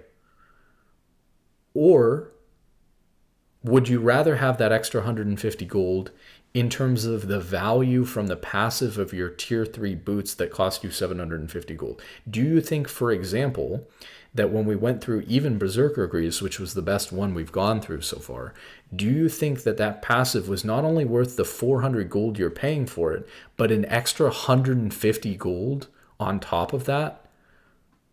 Because that's the gold you would have gotten from First Blood, and the time value of money. You don't get to get this bonus until 20 minutes or so in the game when you've got 2 legendary items already. So there's a big difference already when you're comparing 150 gold in a league game at 20 minutes to 150 gold in a league game at, at 1 minute. Big difference, right? I would say I'd rather have 150 gold level 1 than I would have 300 gold at 20 minutes into the game, for real. So if that's what we're looking at 20 minutes when we get our boots upgrade, where's my 300 gold worth of value from my boots upgrade? It's not even there. I don't even know that it's worth it compared to other items. So that's all I'm saying. Uh-oh. We're going to have to pull the patch notes up in the browser because I think the server just went down for the update for the new season. I'm pulling it up right here. I think the tier 3 swiftness boots are the best. I was thinking that. I thought they looked good, but we still have to get through it. I still have to take a look. Where are we here? Okay, so these are, okay, so we did Greaves and Lucidity boots. How come they're in a different order? We had plated steel caps next, but I guess maybe I skipped Stork shoes, or maybe it's in a different order than in the client patch notes. So 750 gold again, you get an extra 3 magic pen. Okay.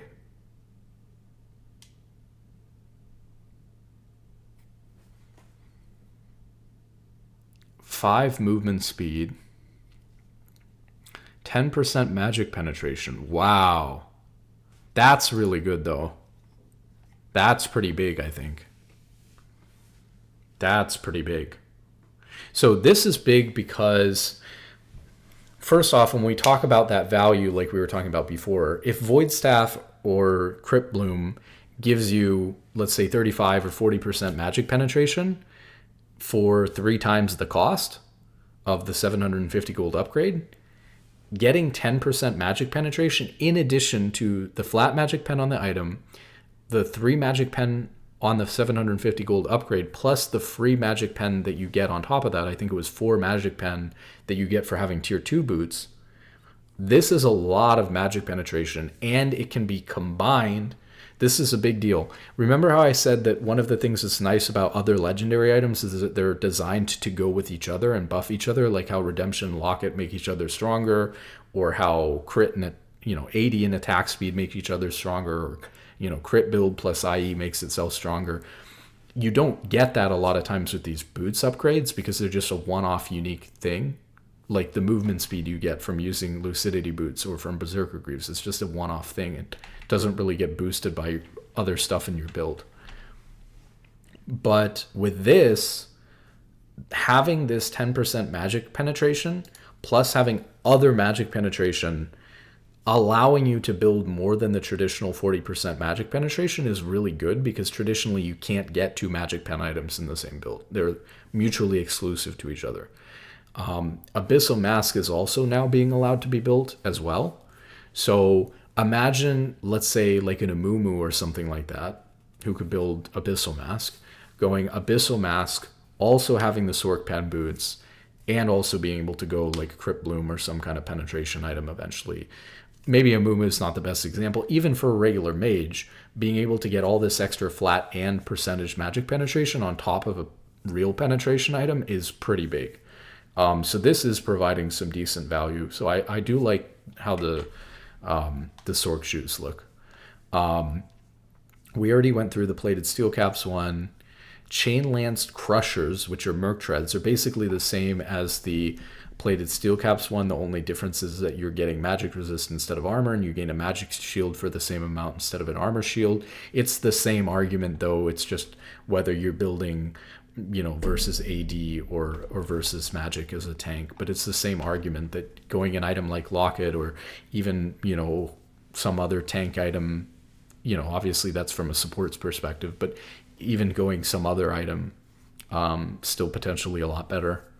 So that's where my concern is with that. Swiftness boots, which we said were potentially going to be the best one or one of the best ones.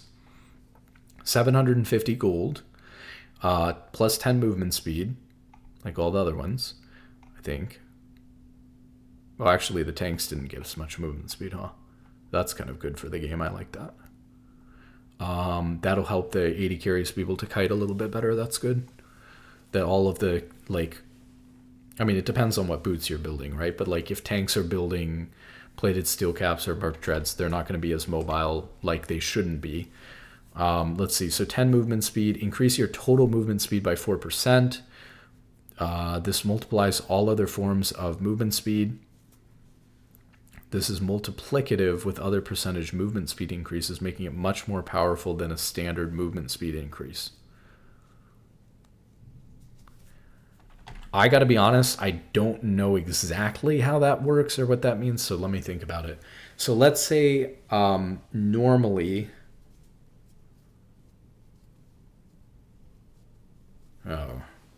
So you have additive and multiplicative, and so sometimes you'll get stuff like, I don't know, let's say that you have, let's run through some examples. So let's say you have 300 movement speed and you buy tier 1 boots and it gives you 25 movement speed flat. Obviously you go from 300 to 325. So then you have a different example where maybe you're getting a percentage-based movement speed item. So let's say you have 400 movement speed, you get 4% movement speed. It's going to give you 4 for every 100 that you have. So you're going to end up getting a total of 16, I think we said, movement speed. So you get 16 flat movement speed added on ultimately on top of your thing. When you get most movement speed items, like let's say you had multiple Zeals or multiple winged moon plates on supporters, tanks, or something like that, those 4% movement speed bonuses are going to apply to your base movement speed. So what's going to happen is you'll get 16% or 16 flat movement speed from the 4% that you got from your first winged moon plate and 16 movement speed that you got from your second winged moon plate, but they don't give you an extra 4 movement speed on your second winged moon plate because you had 16 extra movement speed from your first winged moon plate, meaning they work additively instead of multiplicatively. With this is going to be 4% applied ultimately at the end of all of your movement speed. So even if you have other movement speed bonuses like the even on a Jin sometimes likes to build swiftness boots. So for example, if he has the Zephyrs, I keep calling them Zephyrs, I mean Zeals. If he has the Zeals, or if you have winged moon plates, or if you have something like that, then it's going to multiply this at the very end. So if you did have that 4% from, let's say, one winged moon plate, that winged moon plate is going to give you that 400 to 416, but then this is going to come in and do 4% on the total of that, so it's going to give you 20 instead of 16. You'll end up going from 416 to 436. So it does give you a little bit more movement speed, but again, think about that. That's not a ton. And so unless you're a champion that's really getting a lot of movement speed bonuses from other things, maybe a champion with built-in movement speed or something like that. But let's say for Braum, who I actually tend to build swiftness boots on when I do build boots, I don't have any movement speed bonuses. And in fact, Warmogs is losing its movement speed. And my other items that I'm interested in building, like Locket's Knight's Vow, don't give any movement speed. So I don't have much of a reason to get this, because there's nothing for it to be multiplicative on. And even if there was, even if I did have a winged moon plate that gave me 4%, it's only giving me like an extra 4 movement speed flat. So if this read as like, I mean, I guess it's more like 20, but if this read like 750 gold for 30 movement speed, would you buy it? Like, again, how much was movement speed valued at? It was valued at 12 per movement speed. So how much would 30 movement speed be worth? 360 gold? But that's the only thing that you get, and it costs 750 gold. So the gold value is not even close to there at all. It's only something that feels really good. Now, yes, for supports like movement speed and generalist movement speed, as opposed to like the 10% one, but you only get it certain times when you're using abilities. Supports do like movement speed, but in the early game where they're actually roaming between lanes, not necessarily needing a ton of movement speed later in the game. So because you can't get these until you've completed 2 legendary items already, if you're not getting this upgrade until maybe it takes you 20 minutes to get to 2 items, this is like getting to 2.5 items. So now you're waiting until 22 to 25 minutes to even get this. Supports don't need, it's, you know, the extra 20 movement speed 25 minutes into the game. It doesn't do anything. It really doesn't. So I actually don't think this is good either. I think this may be one of the worst boots because the gold value, like, I know gold value is not everything and people really love movement speed, but when the gold value is going to be like 360 and it's costing you 750 and it's supposed to be a reward, that's terrible. Like, that's actually terrible. Now, again, if you have some other movement speed built into your kit, maybe it could be worth it, but not a lot of sports have that. So I don't know, at least for support. But if you're Jhin, I think for Jhin might be really nice, right? Again, maybe even for, although Ashe loves Berserker Greaves, and they're also going to like that Berserker Greaves gives that 10% movement speed. So I don't know which is going to end up being better. That's the other thing I was going to say. In combat, movement speed is harder to come by. Like, you're going to have the movement speed a lot less, right? But you'd rather have 10% movement speed when you need it, when you're in combat, than 4% movement speed just in general all the time. So if I was an AD carry, I'd rather have the 10% movement speed when I'm autoing than the 4% in general. So when we're talking about a champion like Jhin or Ashe or something like that, I think I would prefer the Berserker Greaves. But I don't know. Let's see. Even if the support doesn't need tier 69 boots, other people need it? Why, though? Why do they need it? Why? We'll see.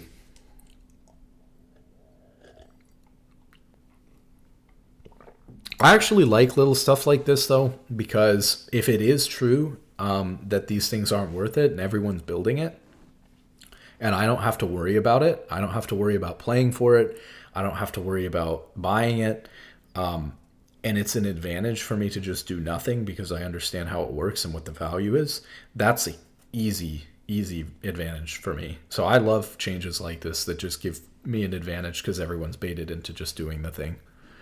Okay, Forever Forward. This was for Synchronized Souls. You get the 10 movement speed again for 750 gold. While out of combat, you increase your total movement speed by 10%. This multiplies all other forms of movement speed.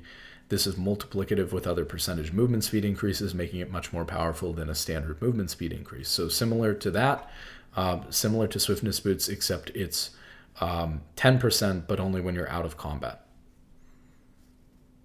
Probably good, or well, probably decent if you like Synchronized Souls, but not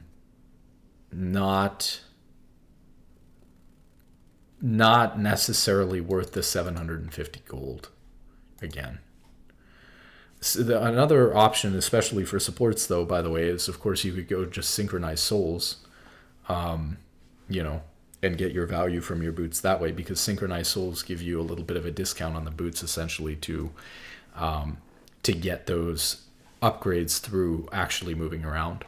But I never really liked Synchronized Souls that much anyways. And then Cassio can't buy boots, so when her team wins feats, instead her passive is upgraded to Triumphant Serpentine Grace, which grants her 6 movement speed per level rather than 4 as the base passive does. So she just gets 2 movement speed per level. Okay. Now on to the teleport changes. Teleport has gotten more powerful as player skill and knowledge have increased over time. It doesn't have a clear weakness since the winning player in lane uses it to push their advantage and the losing player relies on it as a fallback. Yeah, I mean, again, this is just the advantages and disadvantages of sucking at lane and being behind. It goes back to this trend of like Riot doesn't want people to get ahead for winning their lane and being better than their opponent, and it's weird because League has always been like that. So I don't know. I guess teleport's bad because the winning player gets an advantage from it. In its current state, teleport significantly stifles action in lanes through its low cost as a reset button. True. While we think more of its power should be in its later uses that provide map impact and benefit solo lane influence on the rest of the game. That's true, that's fair. As of this patch, teleport will no longer instantly blink the champion after it's channeled. Now they will instead visually travel across the map, with teleport moving slower and unleash teleport moving much quicker. This new mechanic allows us to tune how effective teleport is at returning to a lane in a way that doesn't feel as bad as nerfing its channel duration or range, while also ensuring that it's still appropriately powerful later on. Now that early teleport has a long travel time, we're reintroducing its early capability to target wards and minions as there's more time to react to an incoming teleport. In addition, home guards will now kick in from the beginning of the game, although in a weaker state before 14 minutes. This is intended to reduce the difference in time it takes between walking back to lane and teleporting, so that early game pacing still feels reasonable whether one takes teleport or not. Wow. So this is another thing that they did to kind of, I'm going to introduce this because I think this is happening. I think that they are Earthifying League of Legends. And let me explain exactly what I mean by this because I've been thinking about this a lot. I was thinking about why League is such a popular game. I had talked about before how it wasn't actually really my type of game, how I prefer kind of like medieval RTS games like Age of Empires and that sort of thing. So how did I end up spending so long playing League and ending up like maining League and getting good at League? And like, why do I want to keep playing it as opposed to a game that is in a genre that I enjoy more? Like because the League thing as a genre, like the fantasy stuff, doesn't really appeal to me all that much, to be honest. So I was thinking about why different people like League, what makes it good. And I realized that League is an Earth version of World of Warcraft, right? I mean, that's how it was created. But I realized from watching people play WoW with the whole WoW thing that's going on with streamers that League was really meant to be, hey, we love playing, like games like WoW. What's the word for it? MMOs. We love playing MMOs like WoW. How can we condense this into a format that doesn't take 10 days to level up a character? How can we make an Earth for an MMORPG? And they created League of Legends. You get to experience leveling, raiding. We've gotten so far away from like the Warcraft 3 days that people don't think about this. All that League is a League and Dota is just trying to take the MMORPG and stuff it into a 30-minute format so that you can have a fast, fun version of an MMORPG where you level your character from 1 to 18 very, very quickly in like 30 or 40 minutes, where you get to fight epic, monsters and bosses and raids with your team, which is Baron and neutral objectives and that sort of thing. It's the whole thing. You get items and get to choose how you customize your character with runes and leveling. It's literally, that's obviously where it came from. But then we Earthified League into Earth. And what it is that it's, of course, going to be kind of widely appealing and fun, because a lot of people who wouldn't have time to play an MMORPG have time to play League, because I can just play a match in 30 minutes. Now, of course, did it end up working that way? Not really, because we play so many matches, we're playing as much as the people playing MMORPGs. But that's how it goes. And still, for a casual player who actually comes on and plays a couple of normal games, it is way better than playing an MMO. But what we're doing is we're Earthifying League now. And there's many, many examples. They shortened the death timers. They added the home guard in for free, 14 minutes and on. Now they're adding it in, even if it's a weaker version, 0 to 14 minutes. They added literally the hex portals, which is like the cannon that you got shot out of in Earth, to like instantly travel back into lane. They're trying to, what they thought of, what is the most boring part of League of Legends? It's when you're just walking back from base and walking into lane. That's the most boring part of League of Legends. You spend 30 seconds doing absolutely nothing, and it's boring. How can we eliminate that? Let's give people a ton of movement speed, or a literal teleport, or gates that teleport people across the map, and we'll try to eliminate a lot of the time that it takes that you spend doing boring stuff in the game to maximize the entertainment value of the game. And so League of Legends, I'm telling you, I've been thinking about this. I didn't know, obviously, the exact change, but I've been feeling like stuff like this is going to happen, where they are 100% trying to speed up like movement speed, walking time back into lane, speeding up the game. The other boring time in the game, what we call dead time actually, is when there's no objective for like 5 minutes. Even for like 3 minutes or 5 minutes, there's no objective up. Both of them have been cleared. You can get into this kind of lull state where the game's boring, and it's like you're not supposed to overextend or push up too far because you'll just die. But there's nothing for you to take as a team, so you're just stuck there. Not that it solves the whole problem, but I think that keeping all of the neutral objectives but adding Atakhan is another attempt to prevent that from happening. There's always something for us to be doing. We're adding more like bosses and raid things into the game. And so it's just more of that. Quick competitive games that are easy to get into. Yep. Same reason for why Counter-Strike is super popular. Yeah. Okay, so what are they doing here? Okay, so they're definitely saying that teleport is going to be slower. It sounds like the original channel time is in addition to the orb traveling. So I kind of thought that the orb traveling would replace the spinning around animation, the channeling animation, but it's both now. So they've really slowed down teleport in the early game, but you get that extra movement speed walking back into lane, and so you're going to just probably, unless it's a really bad wave, you probably shouldn't teleport into lane, probably saving your teleport for map impacting plays even early in the game, and relying on that like free home guard to walk into lane. Alternatively, like you said, because this does mean teleport's really slow early, depending on how slow it is and how hard it is to make an impacting play on the other side of the map, it may be worth it to not take teleport, like you said. Not necessarily to play for first blood. I think maybe that's just a side effect. It's like it makes it easier to guarantee that first blood for your team, but mostly because teleport is too slow. And if teleport is too telegraphed, it all depends on how long it takes, right? It even says it changes over time or something like that. But if you start trying to teleport bot lane this season and the bot lane is always able to run away and it's just completely imbalanced, there's no point to take teleport, because you probably aren't wanting to completely give up the movement speed that you get from the home guard thing pre 14 minutes now. You're probably not going to want to just waste that by teleporting back to top or to mid. Probably don't want to waste it, because then you take away that advantage that you've been given. You probably want to save your teleport for those plays that break out where the other person's teleporting as well.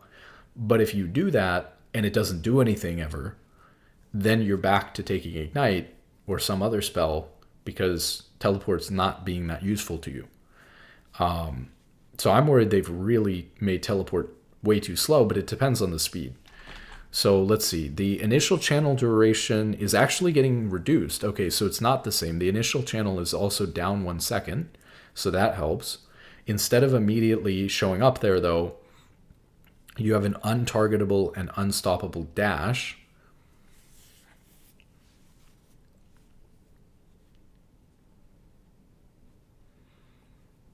Total travel duration, always 4 seconds, but up to 8 seconds. Oh, it was always 4 seconds, but that's the same as the channel duration. Anyways, it was always 4 seconds.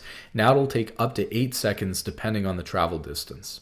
So they're doubling the time that it takes, for example, to teleport like from, well, not exactly. It'd be a little bit less than that. It would double the time it would take to, for example, teleport from your fountain all the way to the enemy fountain or something like that. That would be the longest distance you could go. It won't quite double it from top lane to bot lane, but it will certainly increase it. So let's say that you see the channeling going off, because there's still the channeling. You shave 1 second off the channeling, but you're potentially taking like 6 or 7 seconds to travel to bot lane. So now instead of, normally when somebody teleports behind you bot lane, it takes 4 seconds. Now when somebody teleports behind you bot lane, it takes 4 seconds for the whole channel. Oh, no, 3 seconds for the whole channel, but then maybe 6 seconds to actually complete it. So it takes like 9 seconds instead of 4. So that's over double. Yeah, I gotta be honest. Unless we're really griefing bot, I don't think we can get flanked by that. I think 9 seconds is way too long. There's no way. That sucks. And then on top of that, like, I thought that maybe you'd have some advantage because, again, I thought that there wouldn't be the channel. So I thought that you wouldn't see the swirly thing. You'd only see the orb. And if the orb was like traveling through mid lane, unless like your mid laner pinged, hey, there's an orb on the way, like an Ash ult or something, you wouldn't necessarily notice right away that the orb's coming to you. But if there's a big swirling channeling thing like teleport did before, and the orb is coming to that thing, and you definitely see it as soon as it starts, that's awful. Okay, that's pretty bad. So you don't want teleport. Like, I think making early plays with teleport is completely a non-starter, because if it takes 9 seconds to get to bot lane, there's no way we're getting caught by that. But then there's other stuff here too. So, and then you don't want to teleport to lane either, because I guess it depends on how much movement speed you get from the pre-14-minute home guard. They did say it was less than 14 minutes. But it's not great to teleport if you're already getting that movement speed bonus, because you're forfeiting that entire movement speed bonus that you got in order to use your teleport on it. So, I don't know. Travel speed 1000, but will go faster if total travel time would take over 8 seconds. That doesn't really mean anything or do anything or change the fundamentals. Cooldown is down by 60 seconds. I don't think that matters a whole lot, but it's a little bit nice. Unleash teleport travel speed for 1500. Unleash teleport cooldown 330 to 240 based on level to unchanged. So that both of these things are unchanged, I guess. Unleash teleport bonus movement speed on arrival, 50% bonus movement speed. Bonus total movement speed for 3 seconds, 50% bonus total movement speed for 4 seconds. Yeah, that's like kind of nice, but doesn't really do a whole lot either. A little bit extra movement speed on that. That is pretty bad for teleport. Yeah, I think you guys are right. I think teleport kind of sucks.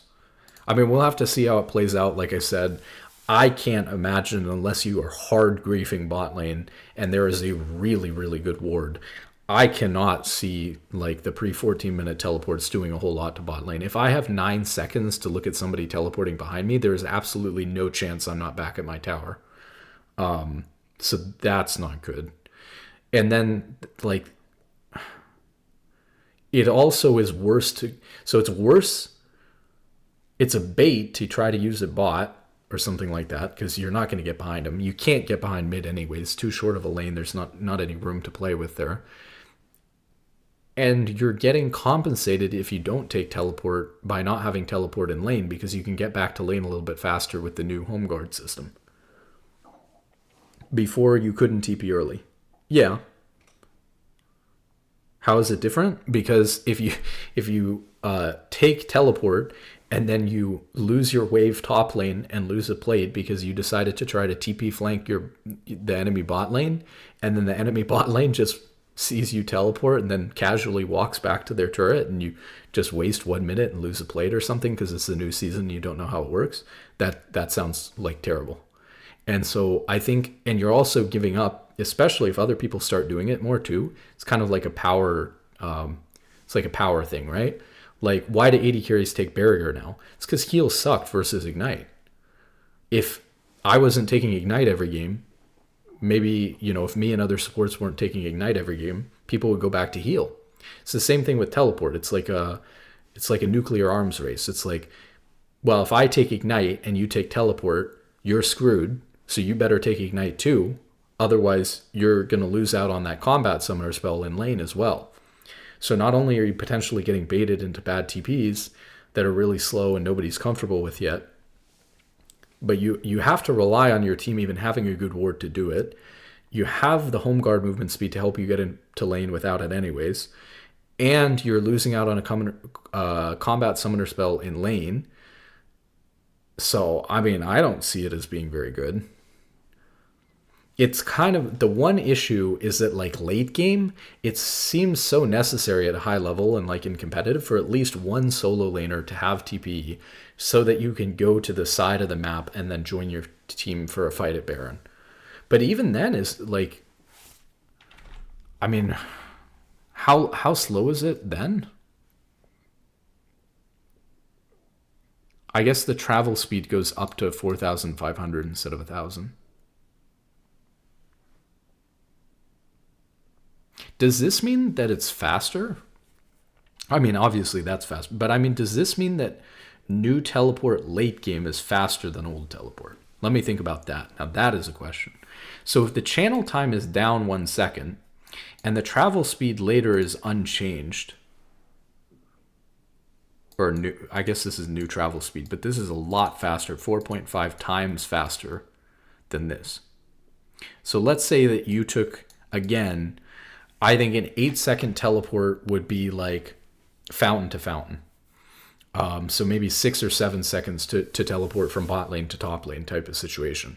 So if it takes 7 seconds or 6 seconds, let's say 6 seconds for math. If it takes 6 seconds plus the 3-second channel time, it takes 9 seconds to teleport across the map. But this is 4.5 times faster travel speed for the bubble once you're past 14 minutes. So now this is actually still a little bit slower. If it was 6 times faster, your 6 seconds would go down to 1 second. You'd be 4 to 4. 3 plus the 1 second to 4 seconds. But it's not. It's 4.5 times faster on 6 seconds. So actually, even your late game teleports are slower to teleport to Baron. So that's not great. It's worse for returning to lane now, essentially.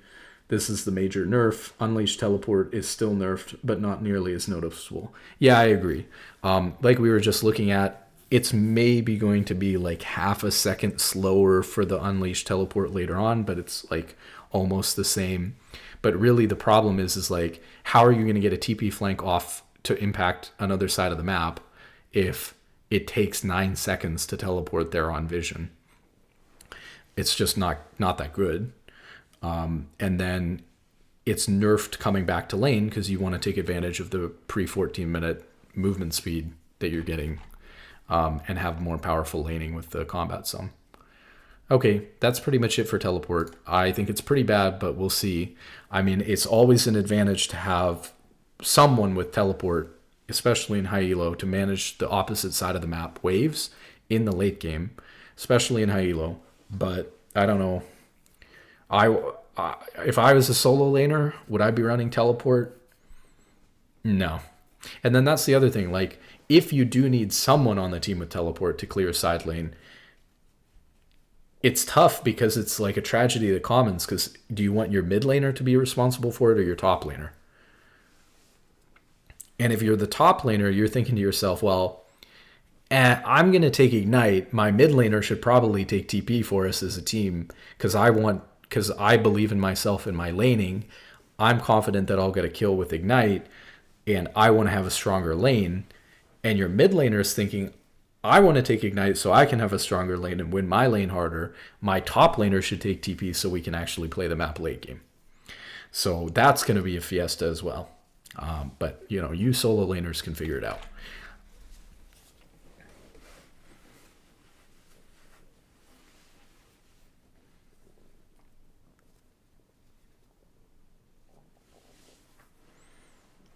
Since you were asking about the visual, though, the graphical representation is very noticeable, I think, i.e. it's very telegraphed. Yeah, that can't be good either. I mean, not only is the amount of time a lot, but like if it's very clear visually what's going on. I was saying earlier, like, are you seeing it move across the minimap, for example, and things like that? If it's really noticeable, or like people are pinging that, hey, this orb is flying across the map and it takes 9 seconds, there's no way you're catching anyone with it. Let's see, lane minions. Okay, what have they done with the minions? I do not like that they keep changing the minions. I gotta be honest. There are certain things, like I said, that they're messing with. One of them was the Earthification of League, although that's not that bad because League's already supposed to be like that. I actually think that's an example of something that's not this. What was it? It's the reducing the snowballiness of the game. Well, you can adjust that, but League should always reward the players who are winning lane and getting ahead. That's kind of fundamental. There are these like things that we change about League, and League is a very adaptive, changing game. So League gets a ton of stuff changed, and that's fine, and we like that. But keeps it fresh, keeps it interesting, of course. But I think that there are probably certain things about League that are so fundamental to how the game works, or how the players recognize the game, or what's fun about the game, that Riot probably should stay away from messing with, right? And I think that, like, the game being different from games like, soccer or whatever, where if you're, well, maybe that works a little bit, but in a lot of traditional sports, pretty much in soccer or baseball, football, basketball, I've talked about before, you don't get penalized for being behind. It's always, in theory, just as easy for you to score if you're behind. Whereas in League, you get an advantage for being ahead. When you beat somebody once in the game, you get an advantage for being ahead, and that's really all that there is to it.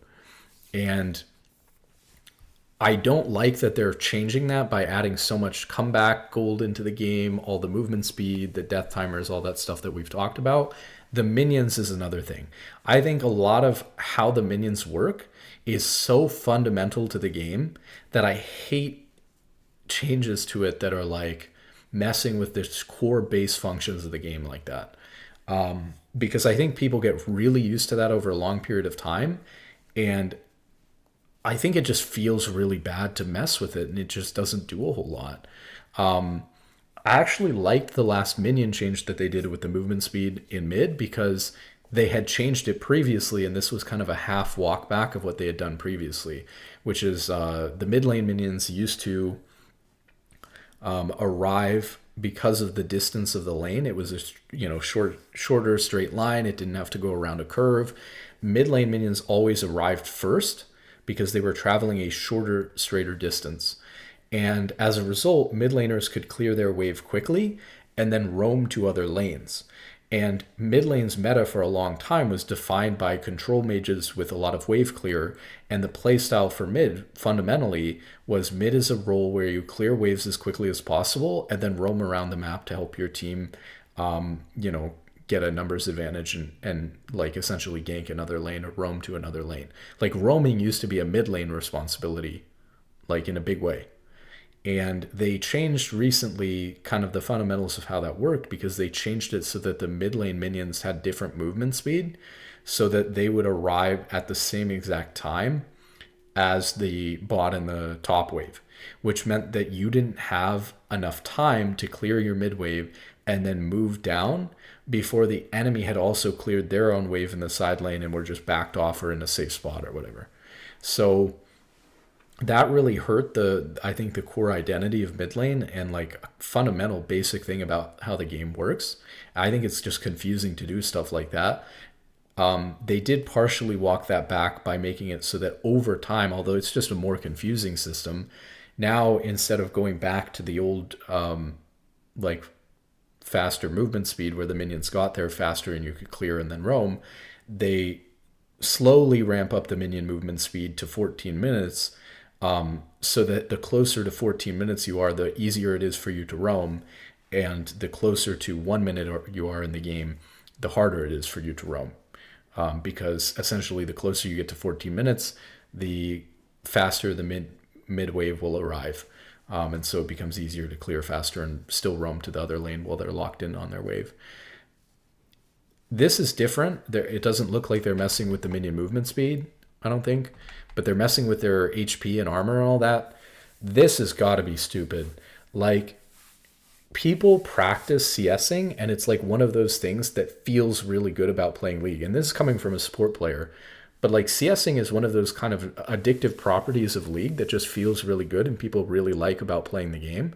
And messing with the HP thresholds and the armor so that nobody knows how to last hit anymore, because it's going to take a short period of adapting to how tanky the minions are and then relearning all of your CS habits based on how tanky they are, just so you can mess with the numbers a tiny amount that's not going to change anything in a meaningful way, just seems really, really stupid. But let's see. It just seems dumb.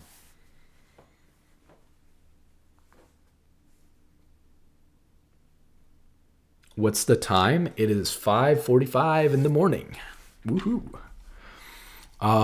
Let's see. Melee minion HP is going from 477 to 1300 at minutes 1 through 38 to 465. So it's going to be melee minions are less tanky.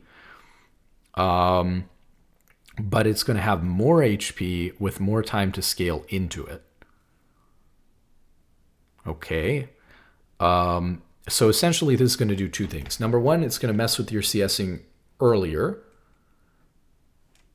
although it's making it less tanky. So it may actually make it, this might be all right, because it may actually feel better because it's easier to last it. So this might actually just feel nice, that they're a little bit less tanky. So this might be a good placebo type of thing. And eventually people will adapt to it and then actually CS as poorly as they were before, which is funny. But okay, so that's fine. And then it scaling later on is totally fine too, because it doesn't really matter. Like, your champions are getting more items and scaling as well. I don't think champions are going to have too hard of a time CSing at 48 minutes into the game.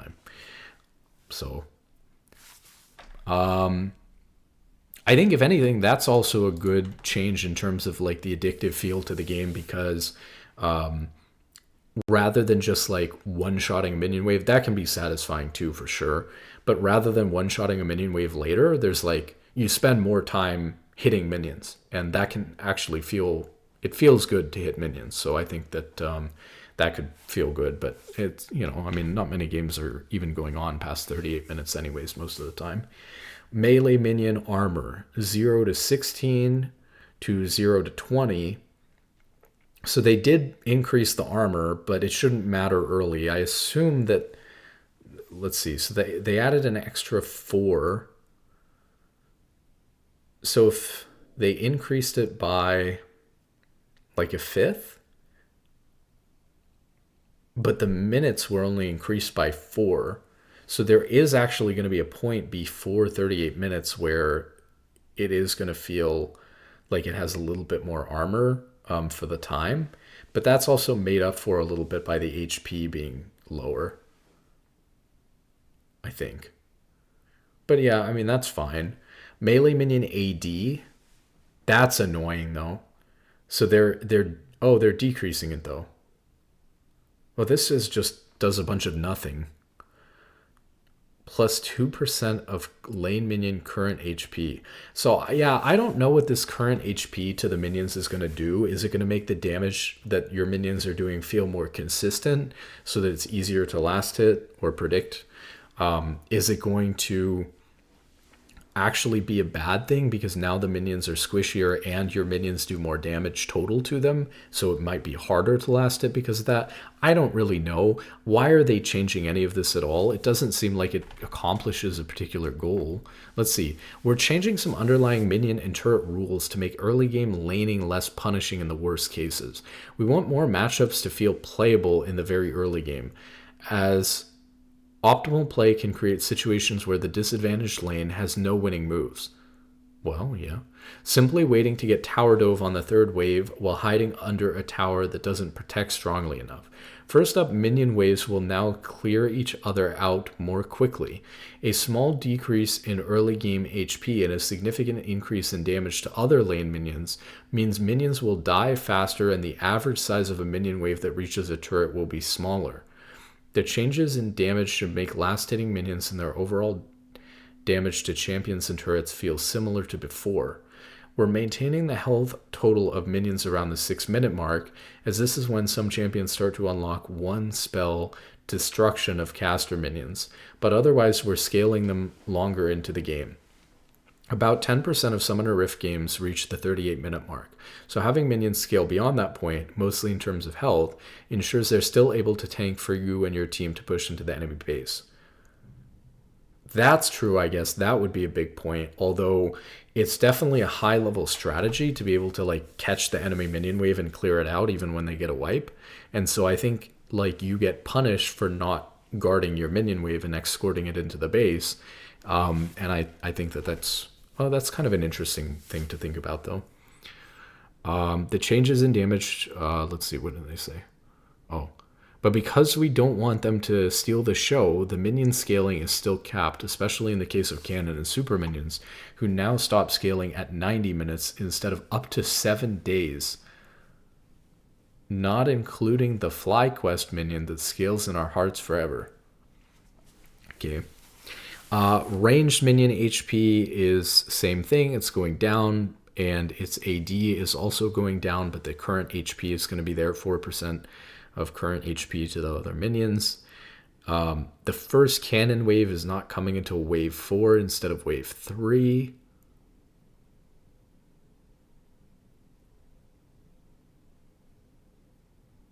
That's a little bit confusing because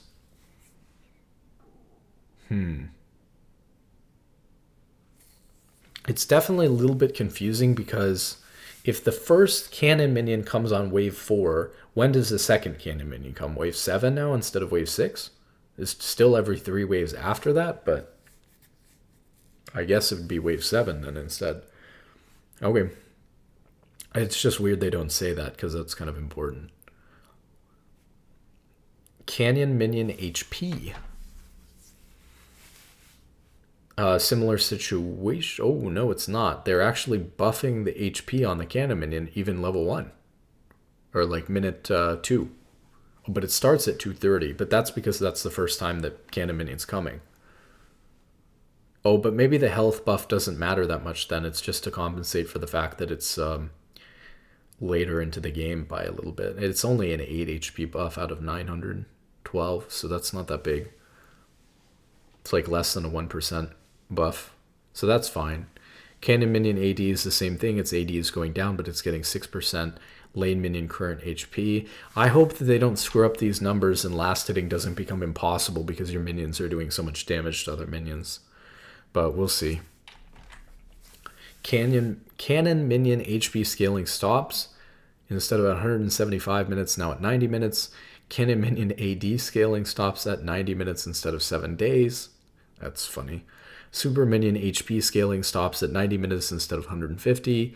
And super minion AD is going down with no current HP to minions added on. And same scaling on it. Super minion AD scaling also stops at 90 minutes. Miscellaneous rules. This is actually kind of big. The minion XP range is buffed from 1400 to 1500. I really love this change a lot because this is actually something I abuse a ton. And what I do is a lot of times when I'm in bot lane or when I'm in mid, I talk about how one of the things I take advantage of is staying out of vision and not revealing myself. Mid lane's bushes are too far to the left and right now. So if you try to roam mid as support, especially as a champion like Braum that doesn't have a super long range engage, you can't gank mid as Braum from the sides.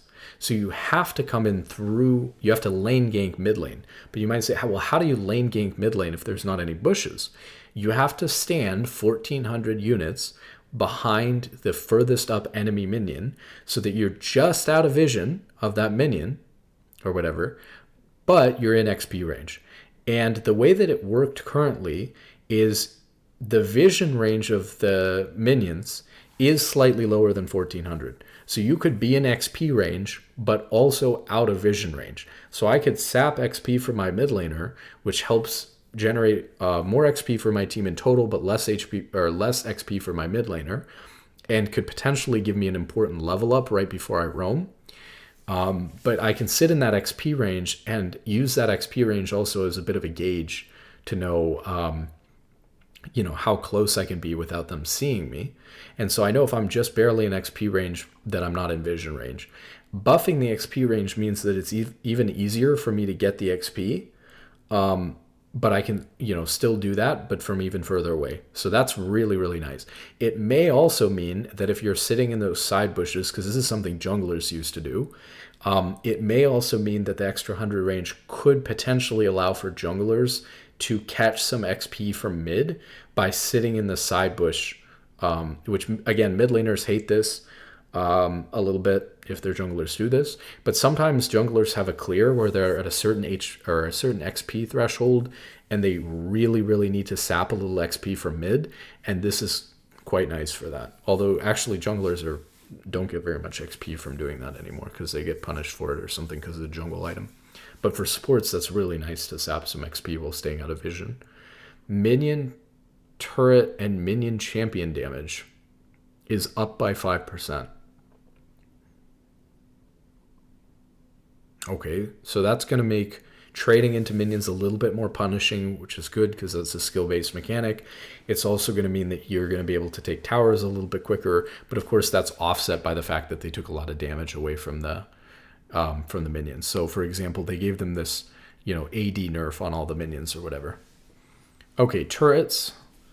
We're increasing the PvP power of turrets. So they kind of foreshadowed this with the last change, but they think people are getting dove too often. This is definitely true, especially in Halo. Like, you get dove bot lane like all the time. Turrets are completely worthless.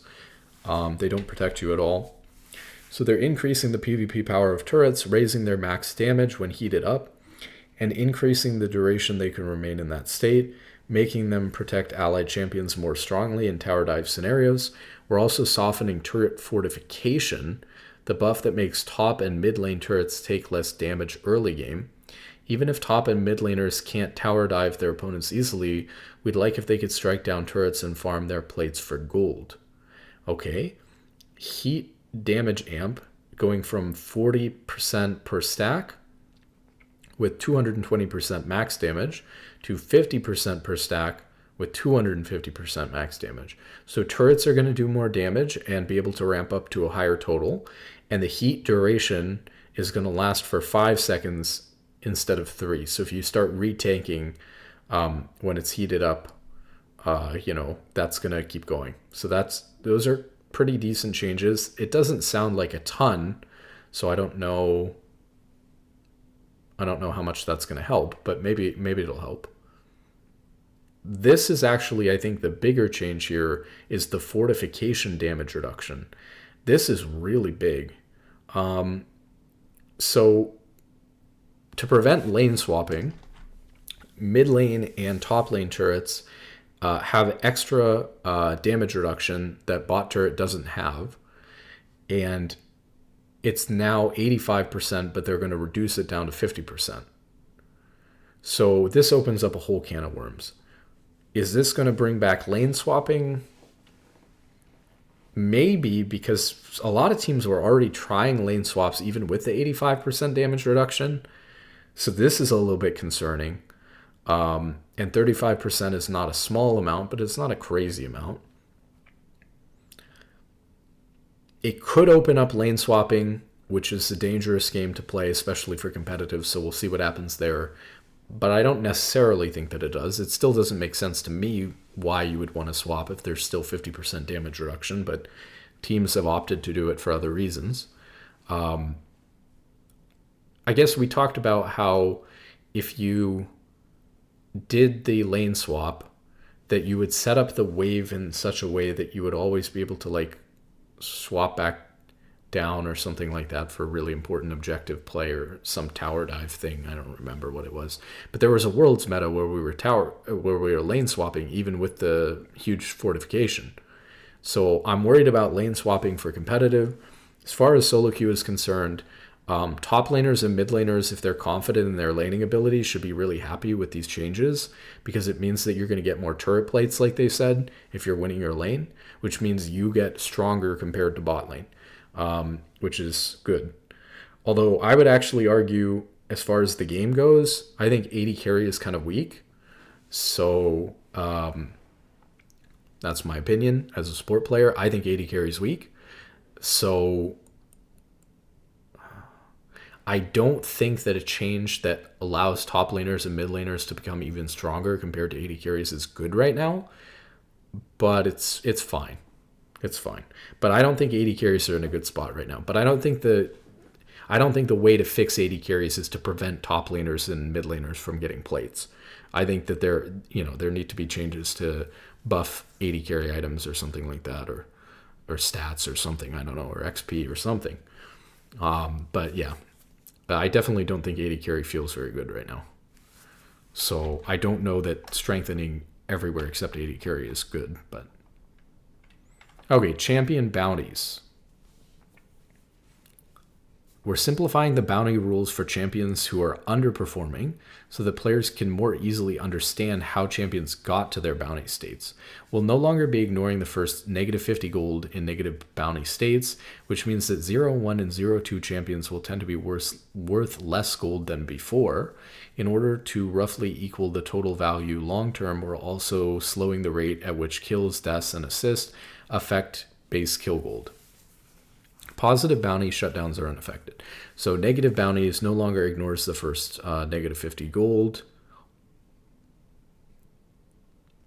Kill and assist gold per one negative bounty, 4 to 5. I'm going to be honest, I don't really remember what that means, but we'll take Riot's word for it that this is just going to mean that if you're 0-1 or 0-2, you'll tend to be worth a little bit less gold than before. Which, again, is another change that's meant to benefit people who aren't good at the game and are behind. But it is what it is. It's probably not that big of a change. Oh, so I think you get an extra 5 gold per, or this is towards the bounty or something? I don't remember. Anyways, it is what it is. Swiftplay is replacing quick play.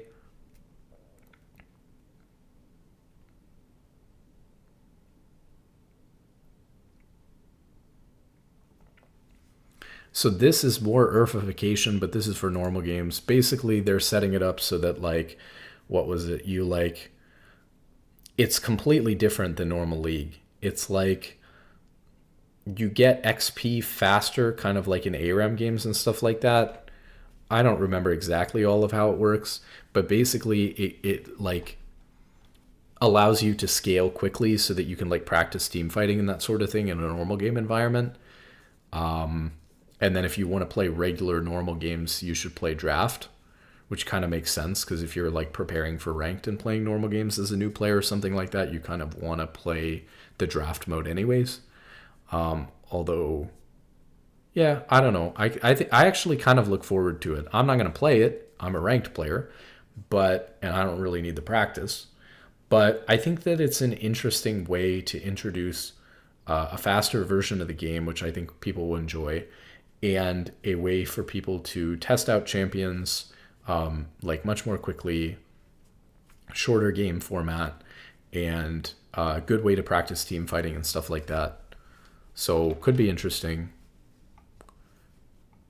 Because the thing is like every game you practice laning, but your team fighting you don't always get to practice very often. So like, why do even really good players struggle with like Baron decisions and certain aspects of team fighting and stuff like that? It's because even for a very good player who's very experienced, how many Barons have you actually taken your whole life, right?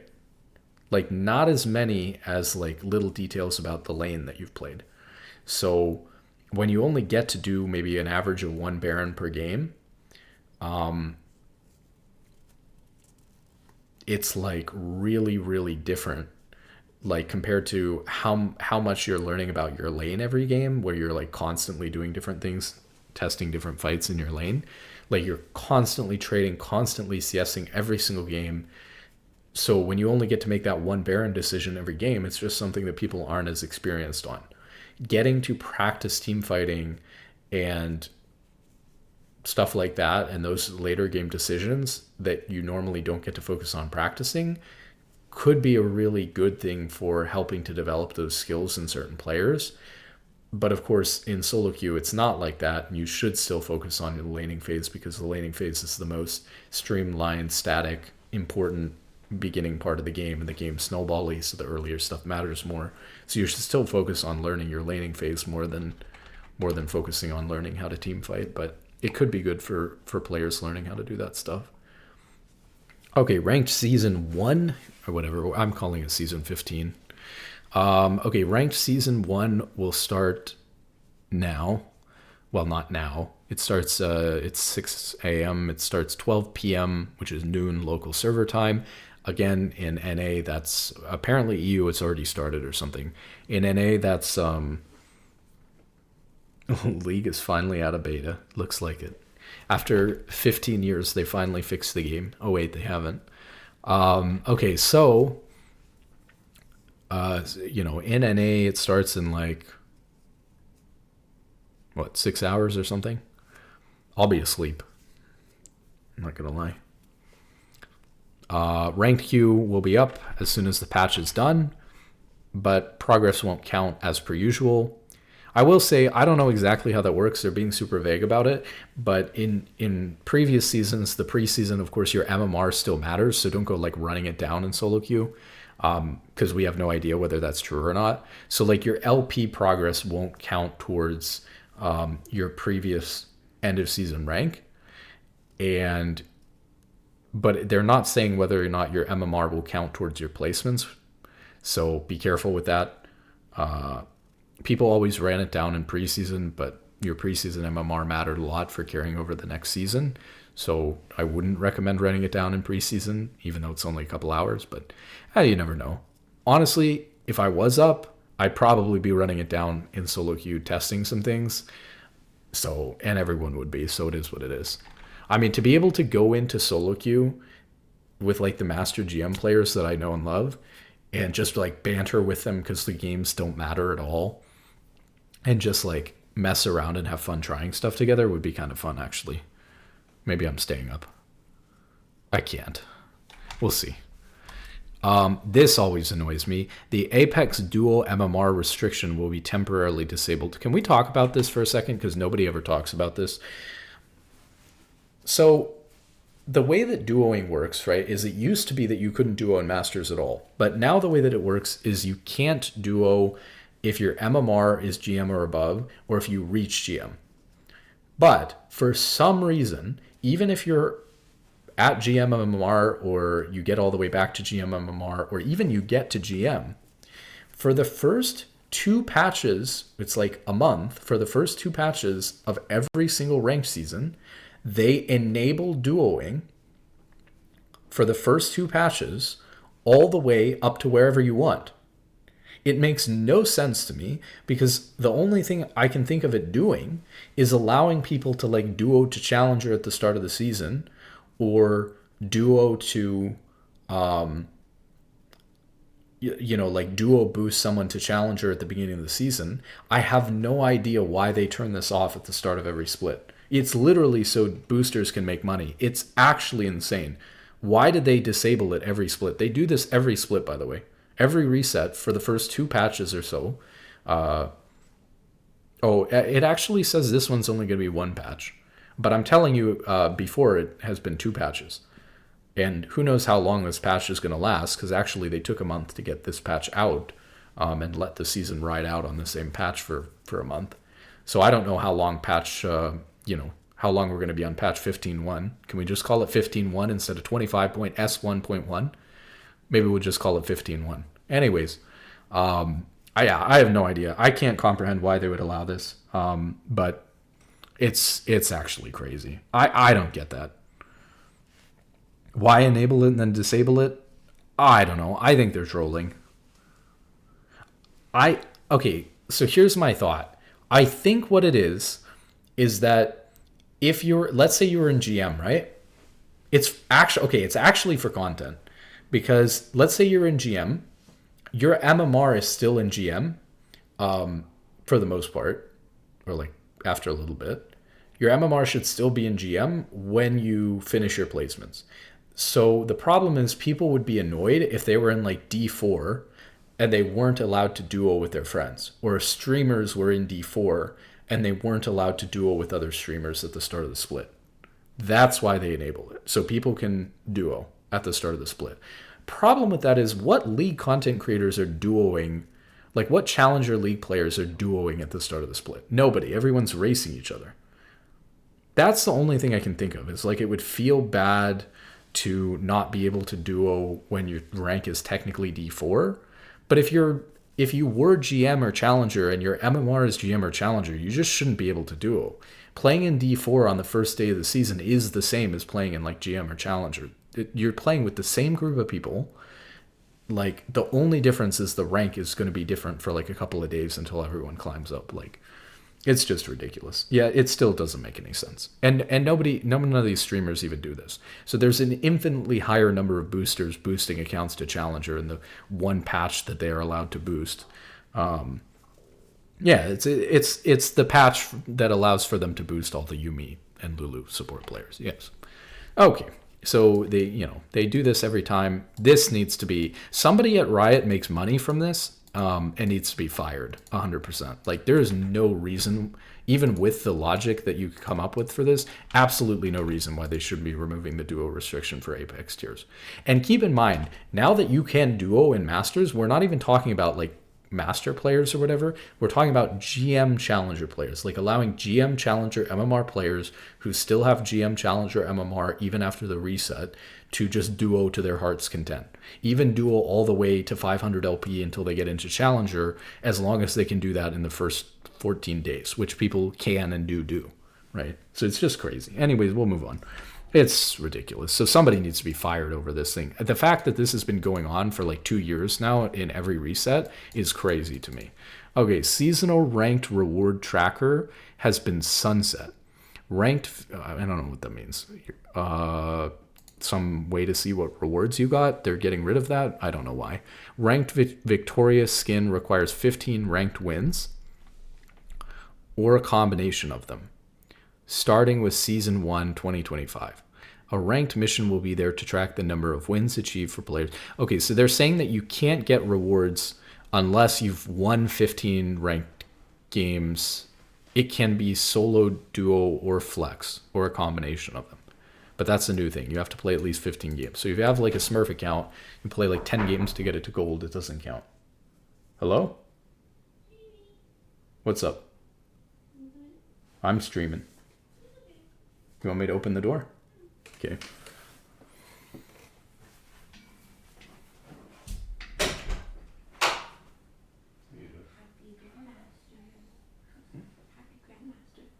Oh, I got it. How do you know I got it? Because I was looking. You were looking? Hmm. Can I show it to you? Yeah. Okay. Come here. It said Santa Braum, so I put in a little polar bear shirt. What happened to Santa Braum?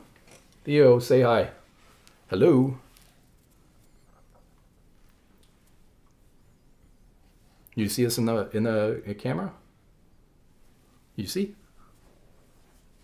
Look, Theo, look here. Ooh. Theo, look at that. Ooh.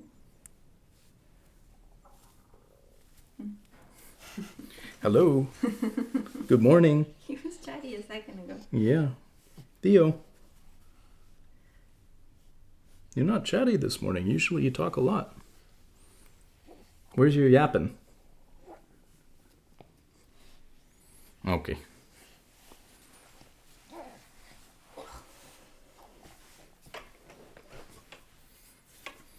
Yep, we did it. I made it by 2 LP. By 7 spots. And the guy I was talking to, Nuki and Challenger, made it by 1 LP. That's cool. Yeah. Congratulations. Oh, now he smiles. Now you smile, huh? You I goofball. can stick him here if you want to see. That doesn't matter. I'm going through the changes. We're commenting on how they removed the duo restriction for some reason at the start of every split. Which is just for boosting, I guess.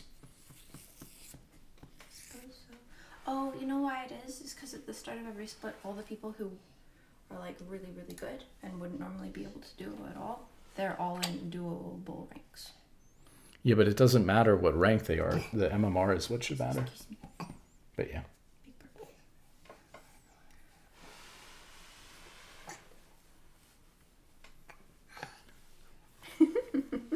You want a frog?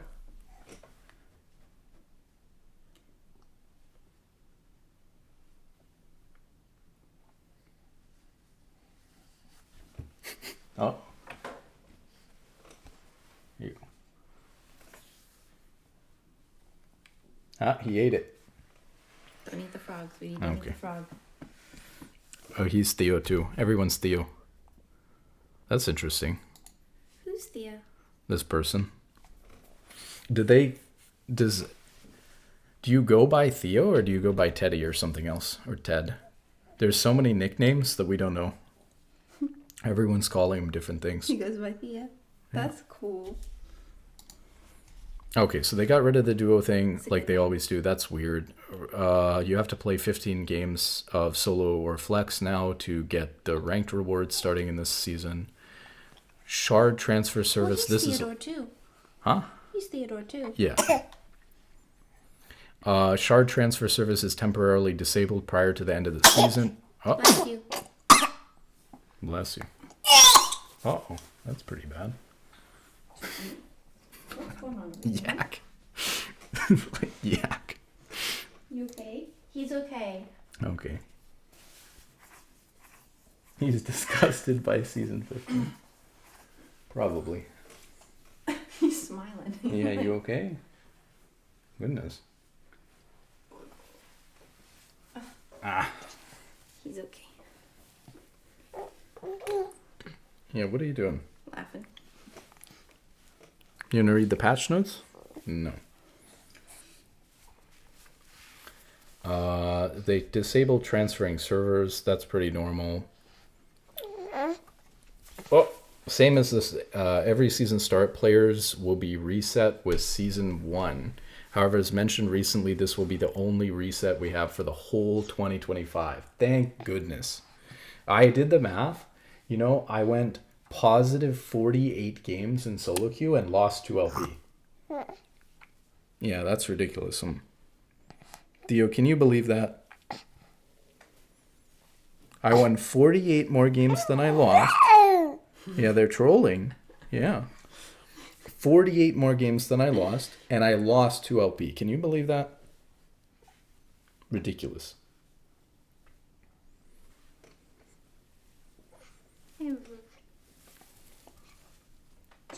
You want to do some airplaning? You're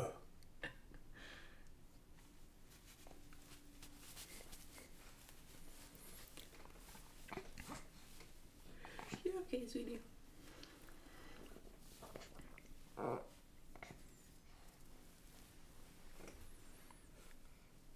I'm finally working out. Don't say that. Don't say that. This baby is 14 pounds. Yeah, it is a Stairs, workout to down carry the him all the stairs, time. sideways, all around. Actually. Especially for her. Not so much for me. He likes to be picked up too, like out in front of you, like up and down, up and down. He's a little workout. Okay. Let's see. Can you sit down? Okay, there we go. Okay, there's like 3 champion changes or something, and then it's done. Yeah, boring, huh? Okay, Ashe. Let's see. So they're buffing Ashe, right? 115% plus her crit to 100% plus her crit. Okay, so that's a nerf, right? And then damage condition, instead of being slowed by frost shot, it's always. So I don't know whether this is a buff or a nerf, but it's a slight change. So the damage is going up on that first attack, but total you're not doing as much damage. I mean, how often is she doing damage when she hasn't touched them with her passive? Well, on her first auto. Just a little bit more on her first auto. Yeah, I don't know. It depends on how much damage the passive is, because I mean, this is a 15% decrease, but 15% of what? It doesn't say. Of the passive's damage. We don't know what the passive's damage is. Her Q, damage 105 to 125% to 110 to 130%. So it's up 5%. Her Q damage is up 5% in all ranks. The attack speed is 25 to 55% to 25 to 65%. What's up? Where'd mommy go, huh? She left you all here.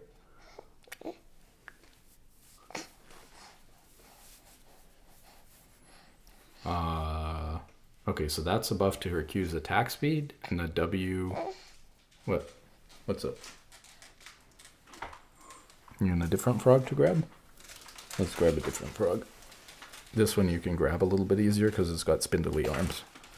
You want a spindly arm frog?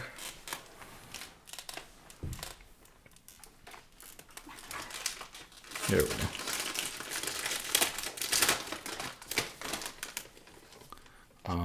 Let's see. The W damage is 20 to 80 to 60 to 200. That's a big buff. Oh, but it's going from 100 total AD to 100% bonus AD. I don't know where the break-even point is with that. You go ask Freak. Oh, there goes the frog. Let's see. Callista. I mean, that's not that big of a buff to Ashe. I would say that's pretty neutral. I think it's fair that they called it an adjustment. Callista, mana regen growth is doubled from 0.4 to 0.8. That's pretty decent. Yeah, sweetie. He keeps looking at me. Like all over her shoulders, keep looking at me.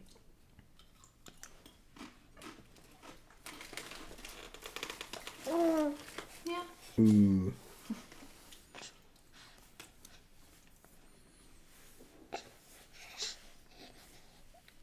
Are his toes cold? Are his toes cold? A little bit, not that much. Let's see. Trust us on this one. Dash calculation rebuilt. Okay, we don't care. Base attack speed now properly referenced. This is a buff of around 8%. So she got a buff of around 8% attack speed. You want to hold him? You want me to? Yeah. Come here, baby. Go to mommy. I got you. Okay. Let's see. Attack speed factor. Influence of attack speed slows has been halved. Wow, that's insane. Attack speed increases still have full influence. That's so weird. So they just added a new thing that like Callista's attack speed can't be slowed that much. And they're calling it attack speed factor. It's like a new stat. That's really weird. Like, this is another example. Maybe this was necessary for the champion to exist, like to be viable, because people like people counter her too heavily with stuff like Nasus now. But that's one of those things that like I think is an example of fundamentally changing the game in a way it wasn't designed, because it's so counterintuitive. Like, you should think that if you pick a champion like Nasus and it's supposed to reduce their attack speed by a certain amount, it should reduce their attack speed by a certain amount. So it's really weird for a champion to have a thing like this at all that just says, oh, it just doesn't work the way it should. I think that that's just kind of weird, but maybe it's necessary in order for her to be kind of viable. That really hurts. Obviously, like, ever picking, like, Nasus support revolved entirely around picking Nasus support to counter Callista, so that's just dead. And potentially, I mean, Callista's actually always been quite a strong laner, although she's not seeing much play right now, especially at a higher competitive level. So I wonder if this will result in Callista, like, coming back because she's much harder to counter. Movement speed multiplier multiplied by 1 minus slowed percentage. What does that mean? Multiplied by 0.2% total movement speed plus 0.28. This is typically close to 100%, but now benefits from bonus movement speed and is more resilient to slows. The multiplier is 48%.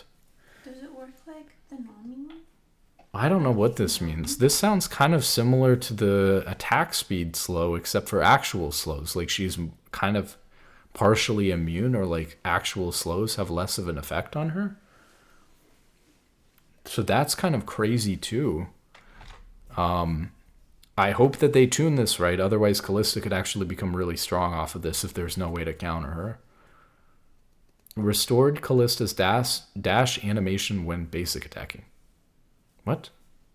They, like, broke the... What? When was that gone? They broke her dash animation or something? Okay. Her Q, damage from 20 to 280 to 10 to 270. So it's a 10 damage nerf. Total AD staying the same. Mana cost is going up from 50 to 70 to 60 to 80. So 10 mana at all ranks. So I guess they're scared that she's going to become broken because of this, so they're preemptively nerfing other parts of her kit. That is concerning as well. Because if they preemptively feel like they need to nerf part of the rest of her kit because of what they've done, I don't know. And her rend, which is very important, 8 to 24 to 7 to 35. Wow, that's actually getting hugely buffed as well. This is going to be really scary. Callista might be really strong. And then 25 to 45% total AD to 20 to 40% total AD. So they're nerfing the total AD, but they're buffing the rend. Well, it's nerfed level 1, it's buffed level 2, and it gets buffed the higher and higher up you go. So it's down 1 damage per stack level 1, up 2 damage per stack with 2 points into it, so that'd be level 4. And then at level 5, it's 5 extra damage per stack. And then 8 per stack, and then 11 per stack at level 9 when it's maxed. That's quite a lot of damage, I think. So like an extra 11 damage per stack if she hits you like 10 times, which she does if she's like, if you're a tank and she's like hitting you a lot. Say she hits you 10 times, like this is just an extra like 111 damage for free. Without resistances. Yeah, without resistances, but it's like an extra 11, what was it? 110 damage for free. Plus they're making it so that she's like partially immune to slows and partially immune to attack speed slows. That's like really crazy. So I don't know. That doesn't sound balanced. It may not be. I mean, they are nerfing the total AD a little bit, I guess, but that doesn't make up for it. She might be in a much better spot after this. It really depends, though, on these things I don't really understand about how the attack speed slow and movement speed slows are going to work on her. Twitch W slow amount increase. This is such a... This does, like, nothing. Oh, it's per AP. 1%. They didn't even change the base. It's just 1% extra slow per AP, per 100 AP that Twitch has. Yeah, that's ridiculous. I guess it helps AP Twitch a tiny bit. That does nothing for Twitch. Why do they even do these changes? You sit here and you think to yourself, they're changing 4 champions this patch. because it started the new season. They're focused on the main changes they're doing. Why did this even make it into the patch? Like, what are we even doing? 1% slow per 100 AP on Twitch W, but whatever. Varus, minus 40 mana base. His Q's mana cost is down. I always love when they make contradictory changes. So he's losing 40 mana base, but his Q is much cheaper in terms of mana cost at all ranks. It's 15 mana cheaper at all ranks. So once you've queued, what, like 3 times? Which of course you're going to queue 3 times in lane. You're actually saving on mana. And then, so why even do this to his base mana? Oh, you know what? Oh, never mind. It's because of Manamune. Obviously, Varus can build Manamune. Wait, that doesn't make sense either. Is the best build on Varus not Lethality Manamune? So I guess it's a nerf to the Manamune build because you have less base mana, so you get less attack damage and do less damage because you have less mana. But I don't think people are mostly building Lethality Varus with Manamune right now. I think people are mostly building on hit. I mean, we could look real quick.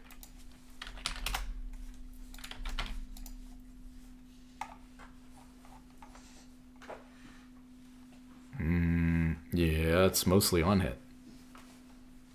So why would they nerf that? It's not even performing well.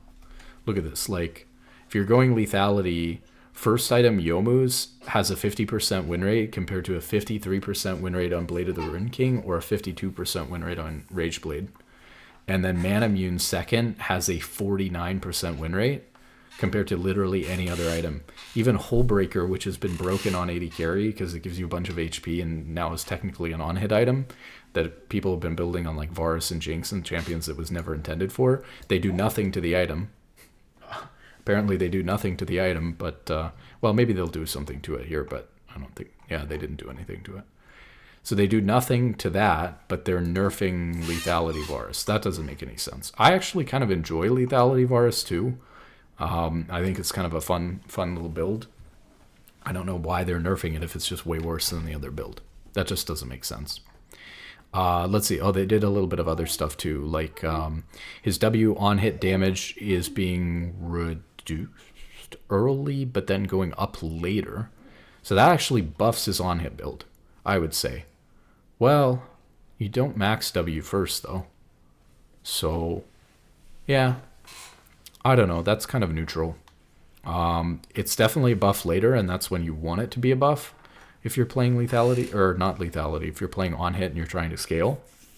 But having to sit on this for a while is kind of rough. Less on hit damage there.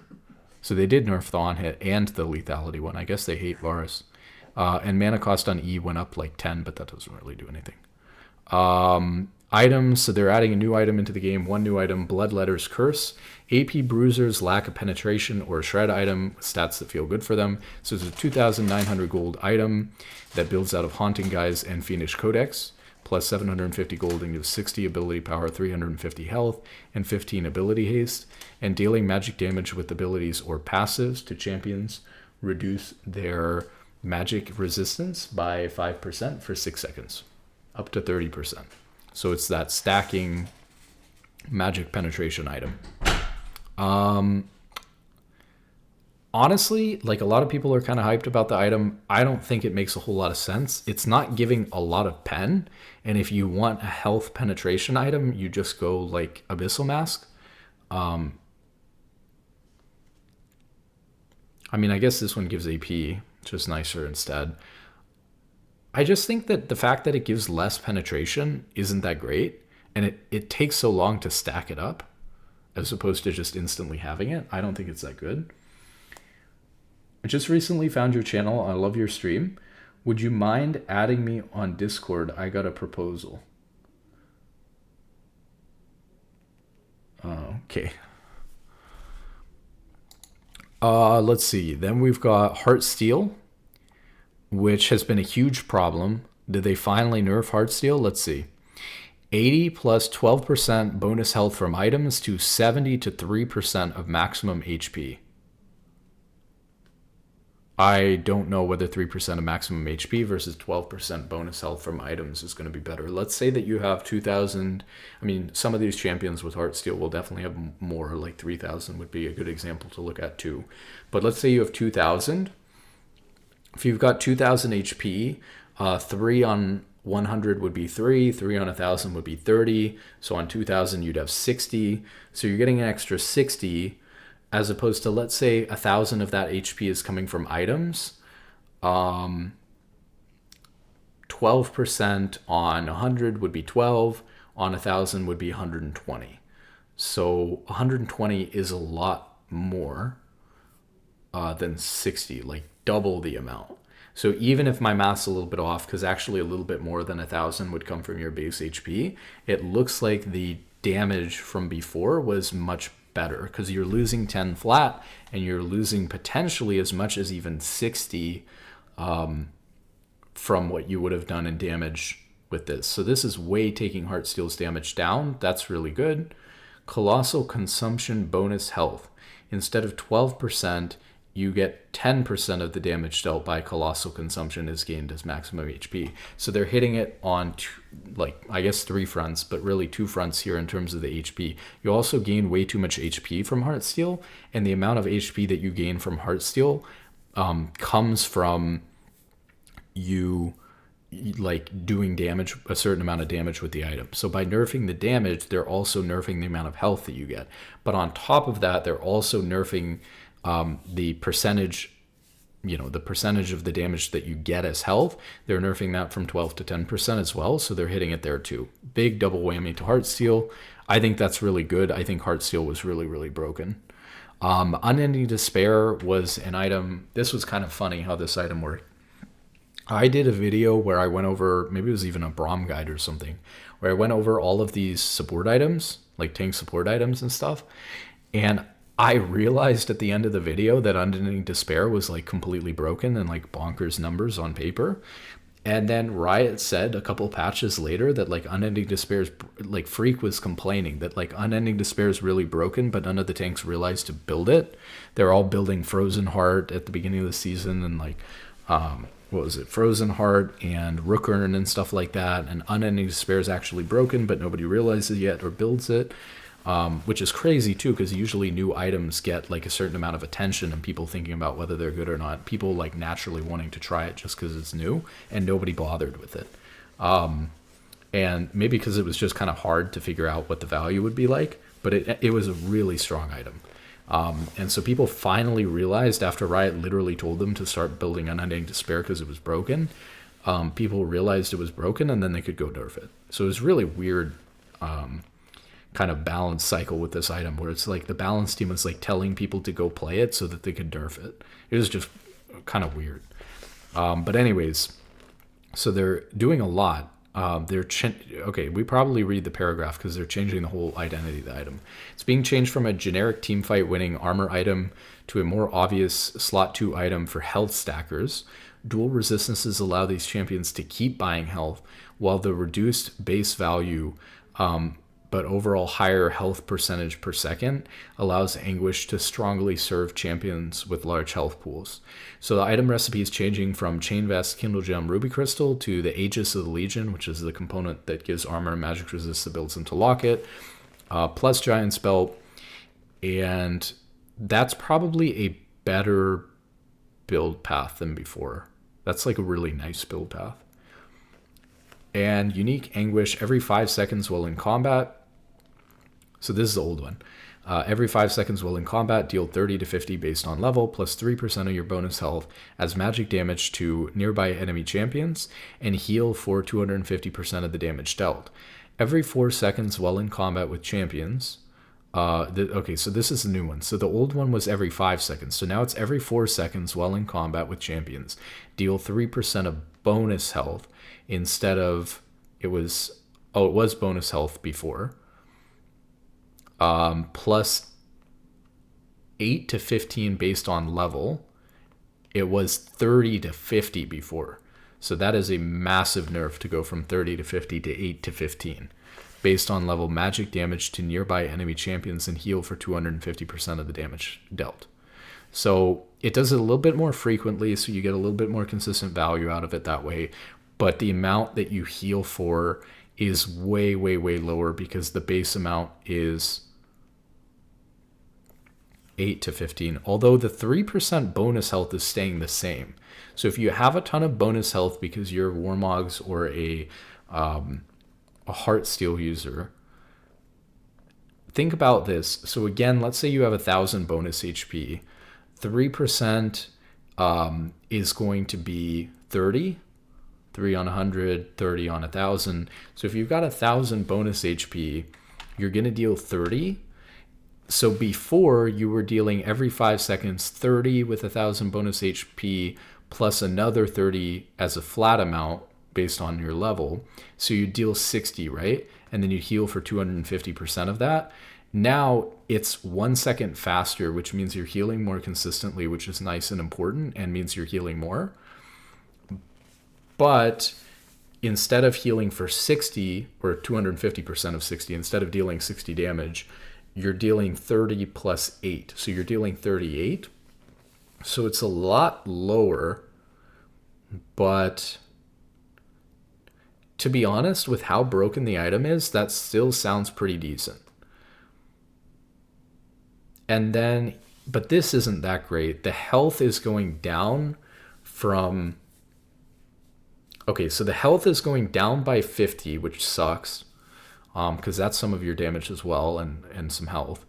The armor going from 60 to 25 also obviously sucks. But it is actually nice that you're getting magic resist as well, because if you're going Heartsteel or Warmogs first, you need an armor and a magic resist item combined. Otherwise, you're not getting any magic resist until like your third item or something like that, which makes you extremely vulnerable to magic damage and is a big weakness of that build. So this does help with that a little bit as well. I definitely think this was the right approach. I mean, obviously it's a big nerf, but I don't think that the item is going to land in an unbuildable spot. I think that it's pretty decent still. I still think that when you think about dealing 38 damage and healing for 250% of that, the numbers get bonkers, right? You're dealing, it is before resistances, but you're dealing 38 damage. 2.5 times that is your healing for 95 every 4 seconds. So if we add that together, you're getting something like 133 healing and damage every 4 seconds. So if a team fight lasts like 20 seconds, you might get this off like 4 times. So that's 665 healing or damage per fight. And that's if you're hitting one person. It does this, I think, to each person that you're hitting in the pool.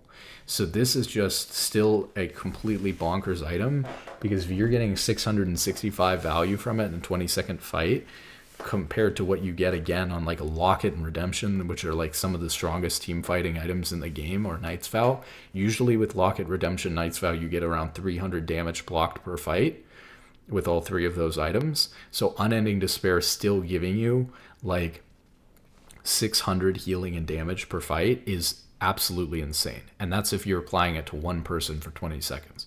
If you're applying it to multiple people, the numbers can be really bonkers. So I still think it's a really strong item.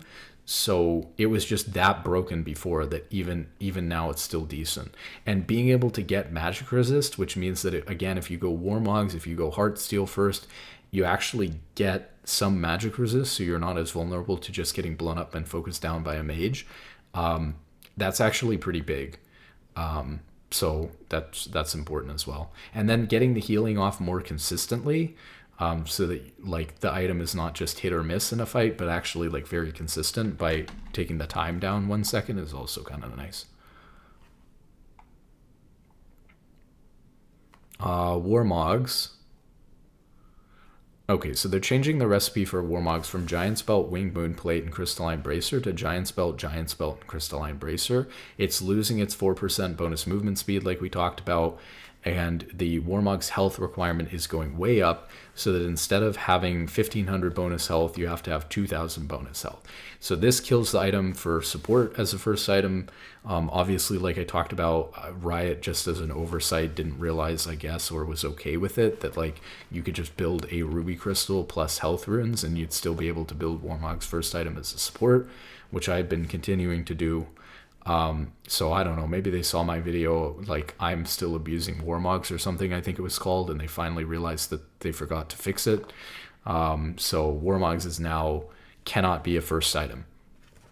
What this means is that if you're thinking about like top lane or whatever, for example, especially with these health builds that have been really, really strong, like it's Heartsteel and then Unending Despair, but both of these are nerfed. Can't really build Warmogs first. So, you know, I don't know how that build would pan out, but you probably just go Heartsteel, Unending Despair, you find other tank options. For support, again, Warmogs being dead on support now completely means that you're going to want to think about like alternatives. Like, what can I do other than that? So it means we're back to Locket, Knight's Vow, Redemption, which sucks. Because, again, I've been saying this for a long time. Think about how many enchanter items there are in the game. You have got Ardent and Staff of Flowing Water. You've got Redemption Mikhail's. You've got Dawn Core, Shurelya's, and what is it even called? The green one, where you hit people and then heal people. I don't play anything but Braum. What's it called? I closed the client. It's probably not even done yet for a little bit. I don't even know how I'm going to find. Even Shroud. So you got like, I don't know, like I'm losing count. Maybe like 7 items or more for enchanters. And how many tank support items are there in the game? Locket, Knight's Vow, Zeke's, Trailblazer. Trailblazer sucks in my opinion, although people do build it. It's literally just worse version of Zeke's, and at least it was a worse version of Warmogs. But anyways, so Trailblazer in my opinion sucks. It's like literally unbuildable item. So enchanters have, I don't know, like 7, 8, 9 items or something like that, and tank supports, which most supports actually play tank engaged supports, believe it or not, I think. Maybe I'm wrong. Maybe enough girls are getting into League or whatever the case may be. I don't know. We could probably look at the numbers, but anyways, I shouldn't have said that. What I was saying is, I'm too tired for this. Don't cancel me. What I was saying is that I say that like it's the worst thing I said tonight. But what were we saying? Oh, so why do tank supports have like 4 items, and then we get 1 item that's a regular tank item in Warmogs that becomes viable to us on support, instantly gone? Now, to be fair, it was broken, but could you make it like it in the state it was now? Was it broken? Not really. I still think that it should be fine to. They need a health centric kind of like a Warmogs or Heartsteel item for support. That's what they need. I want an item. It's extremely inefficient to build Zeke's or Knight's Vow or Locket because they're too heavy on resistances and don't give enough health. Create a tank support item that gives a ton of health, that builds out of ruby crystals, 2 or 3 of them, 4 of them if you will. I'd love that, but that might be too many. Some giant spells, things like that. Build a tank support item that gives a bunch of health. That's what I want. And that's what we had in Warmogs, and then it went away. And then if Warmogs went away, you know, I would have gone to Heartsteel, but now Heartsteel's nerfed. So what am I going to do? Better to just go back to Locket and stuff like that. Same boring old items we've had for years. 9 enchanter items, maybe 3.5 if you count Trailblazer tank support items. Ridiculous. Even though, again, probably more engaged support champions than there are enchanters. Probably way more people playing engaged supports than there are playing enchanters. Doesn't make sense to me. Okay, runes. The following runes have been removed. They're replacing Ghost Poro, Zombie Ward, Eyeball Collection, and Nullifying Orb. The following runes have been added. These are kind of interesting, especially for support. Deep Ward. Stealth wards placed in the enemy jungle are considered deep. And after level 11, stealth wards placed in the river are considered deep as well. Deep wards gain 1 extra health and 30 to 45 extra seconds duration. 30 to 120 seconds for yellow trinket stealth wards.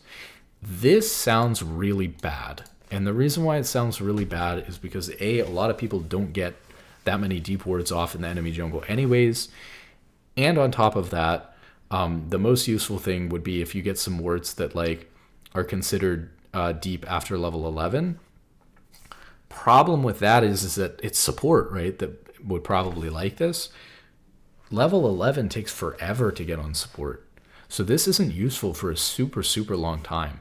So that seems terrible. And let's see, this was replacing like a Ghost Puro or a Zombie Ward, which also used to give you Adaptive Force, and this isn't giving you any Adaptive Force. Sixth Sense is replacing one of those as well. Automatically ping untracked and unseen wards within 900 units. Automatically ping untracked and unseen wards within 90 units. But it doesn't reveal them or let you kill them or anything like that. It just pings that they're there so you can see that they're there. After level 11, Sixth Sense, that's actually kind of decent though. Like imagine if every time you walk back into bot lane, you can just like walk through the bushes and oh my god, I'm going to die so many times if I use that. But you just walk through all the bushes. I would know whether they see me trying to bush cheese them on my way back into lane. And I would also like be automatically pinging out those wards for my jungler so that he wouldn't ever accidentally walk into a ward and waste his time. That's kind of big actually, to not waste your jungler's time like that. But are supports willing to do that for their jungler? I don't think so. We'll see. Problem is that where do you go domination on like a Braum or something like that? Do I really take domination second and give up my amazing biscuits and approach velocity or magical footwear and stuff like that in order to do this? I don't think so. But it does, that one sounds kind of nice. And after level 11, Sixth Sense will also reveal the ward for 10 seconds with a 300 second cooldown. That is a long cooldown for melee champions and a 360 second cooldown for range champions. Yeah, that doesn't sound that good. Especially if it would, like, you're walking and you're like already gonna clear a ward anyways with your sweeper because you already know it's there and it just pops on the wrong ward or you have to like walk a different way to use it. That just sucks. Grizzly Mementos. For each champion takedown, gain 4 trinket ability haste. Garbage. In modes where this doesn't make sense, i.e. ARAM, gain 2 summoner ability haste instead, up to a max of 50. That's like a lot. In modes without wards, all players that select Deep Ward or Sixth Sense will automatically be swapped to Grizzly Mementos. Not very good, I don't think. And then they're replacing which one? So, but the thing is, of course, they replaced all 3 of them. So all 3 of them are competing with each other and all not very good. Nullifying Orb is replaced with Axiom Arcanist.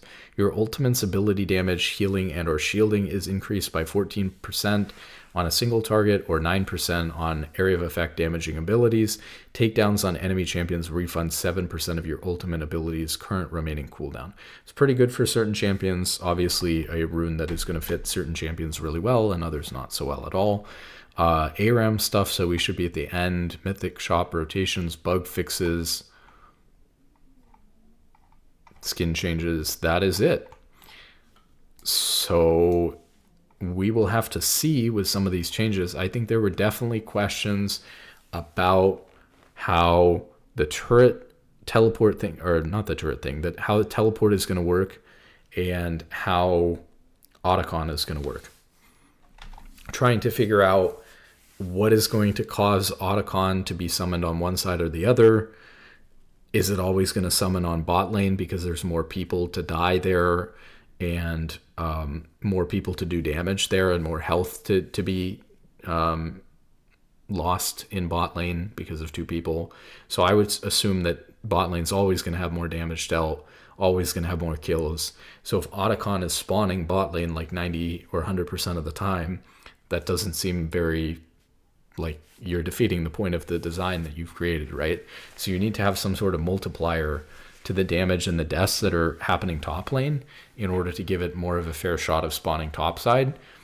The fact that it doesn't spawn until like 20 minutes also means that like it doesn't really matter whether it's spawning next to bot lane or top lane, because at that point bot lane's probably going to be mid and side laners are going to be siding around it.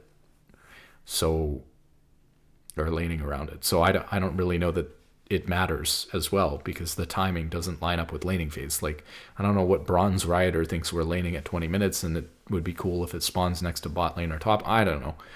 Doesn't matter. Maybe it wasn't about it spawning next to the bot lane who's fighting a lot or next to the top lane who's fighting a lot, but it seemed like that was kind of part of the point. So just always spawning on bot side and then the bot lane not even being there seems kind of counterintuitive to what they wanted out of it. And then, of course, we have no idea how much damage needs to be dealt or how many kills need to happen in order to spawn the peaceful one or the violent one. So we have no idea, whether that's balanced. And in solo queue, maybe there's so much combat that like 80% or 90% of the time the violent combat one is going to spawn, and that would be boring if it's not kind of 50-50 like the other mechanic. So hopefully it's not just 90% the violent one and 90% on bot side. And then we have questions, I think, about what is the buff going to be to Grubs? What is the buff going to be to Rift Herald? What is the buff going to be to Baron? Because they said they were increasing all the buffs by 25%. Is the buff that you get being worth, like I said, if you get 6% attack speed from a Hex Drake and you get 1% extra attack speed or 1.25% extra attack speed from taking Atakhan, that is useless. That is so low. That is so bad. That seems like really not very good. So I don't know about that. And then, like I said, I think that there's some questions about whether the boot upgrades that you get from getting Feats of Strength are worth it. And I think people tunnel visioning on like playing 4 Feats of Strength instead of just playing like your normal game the way that you would prioritize. People have a tendency to tunnel vision, like to be too adaptable. Like, I want to be adaptable and play the new season well. So I learn what the changes are, and then I play into them too heavily. I like put everything into playing around them. I'm taking Ignite and all-inning level 1 to try to get first blood every game. Well, you're playing a scaling champion that shouldn't be doing that. Oh, well, but that's the way the new season works. Like, people tunnel vision too heavily on the wrong thing, and I think that that's very bad. So with that being said, good luck in solo queue and have a wonderful day.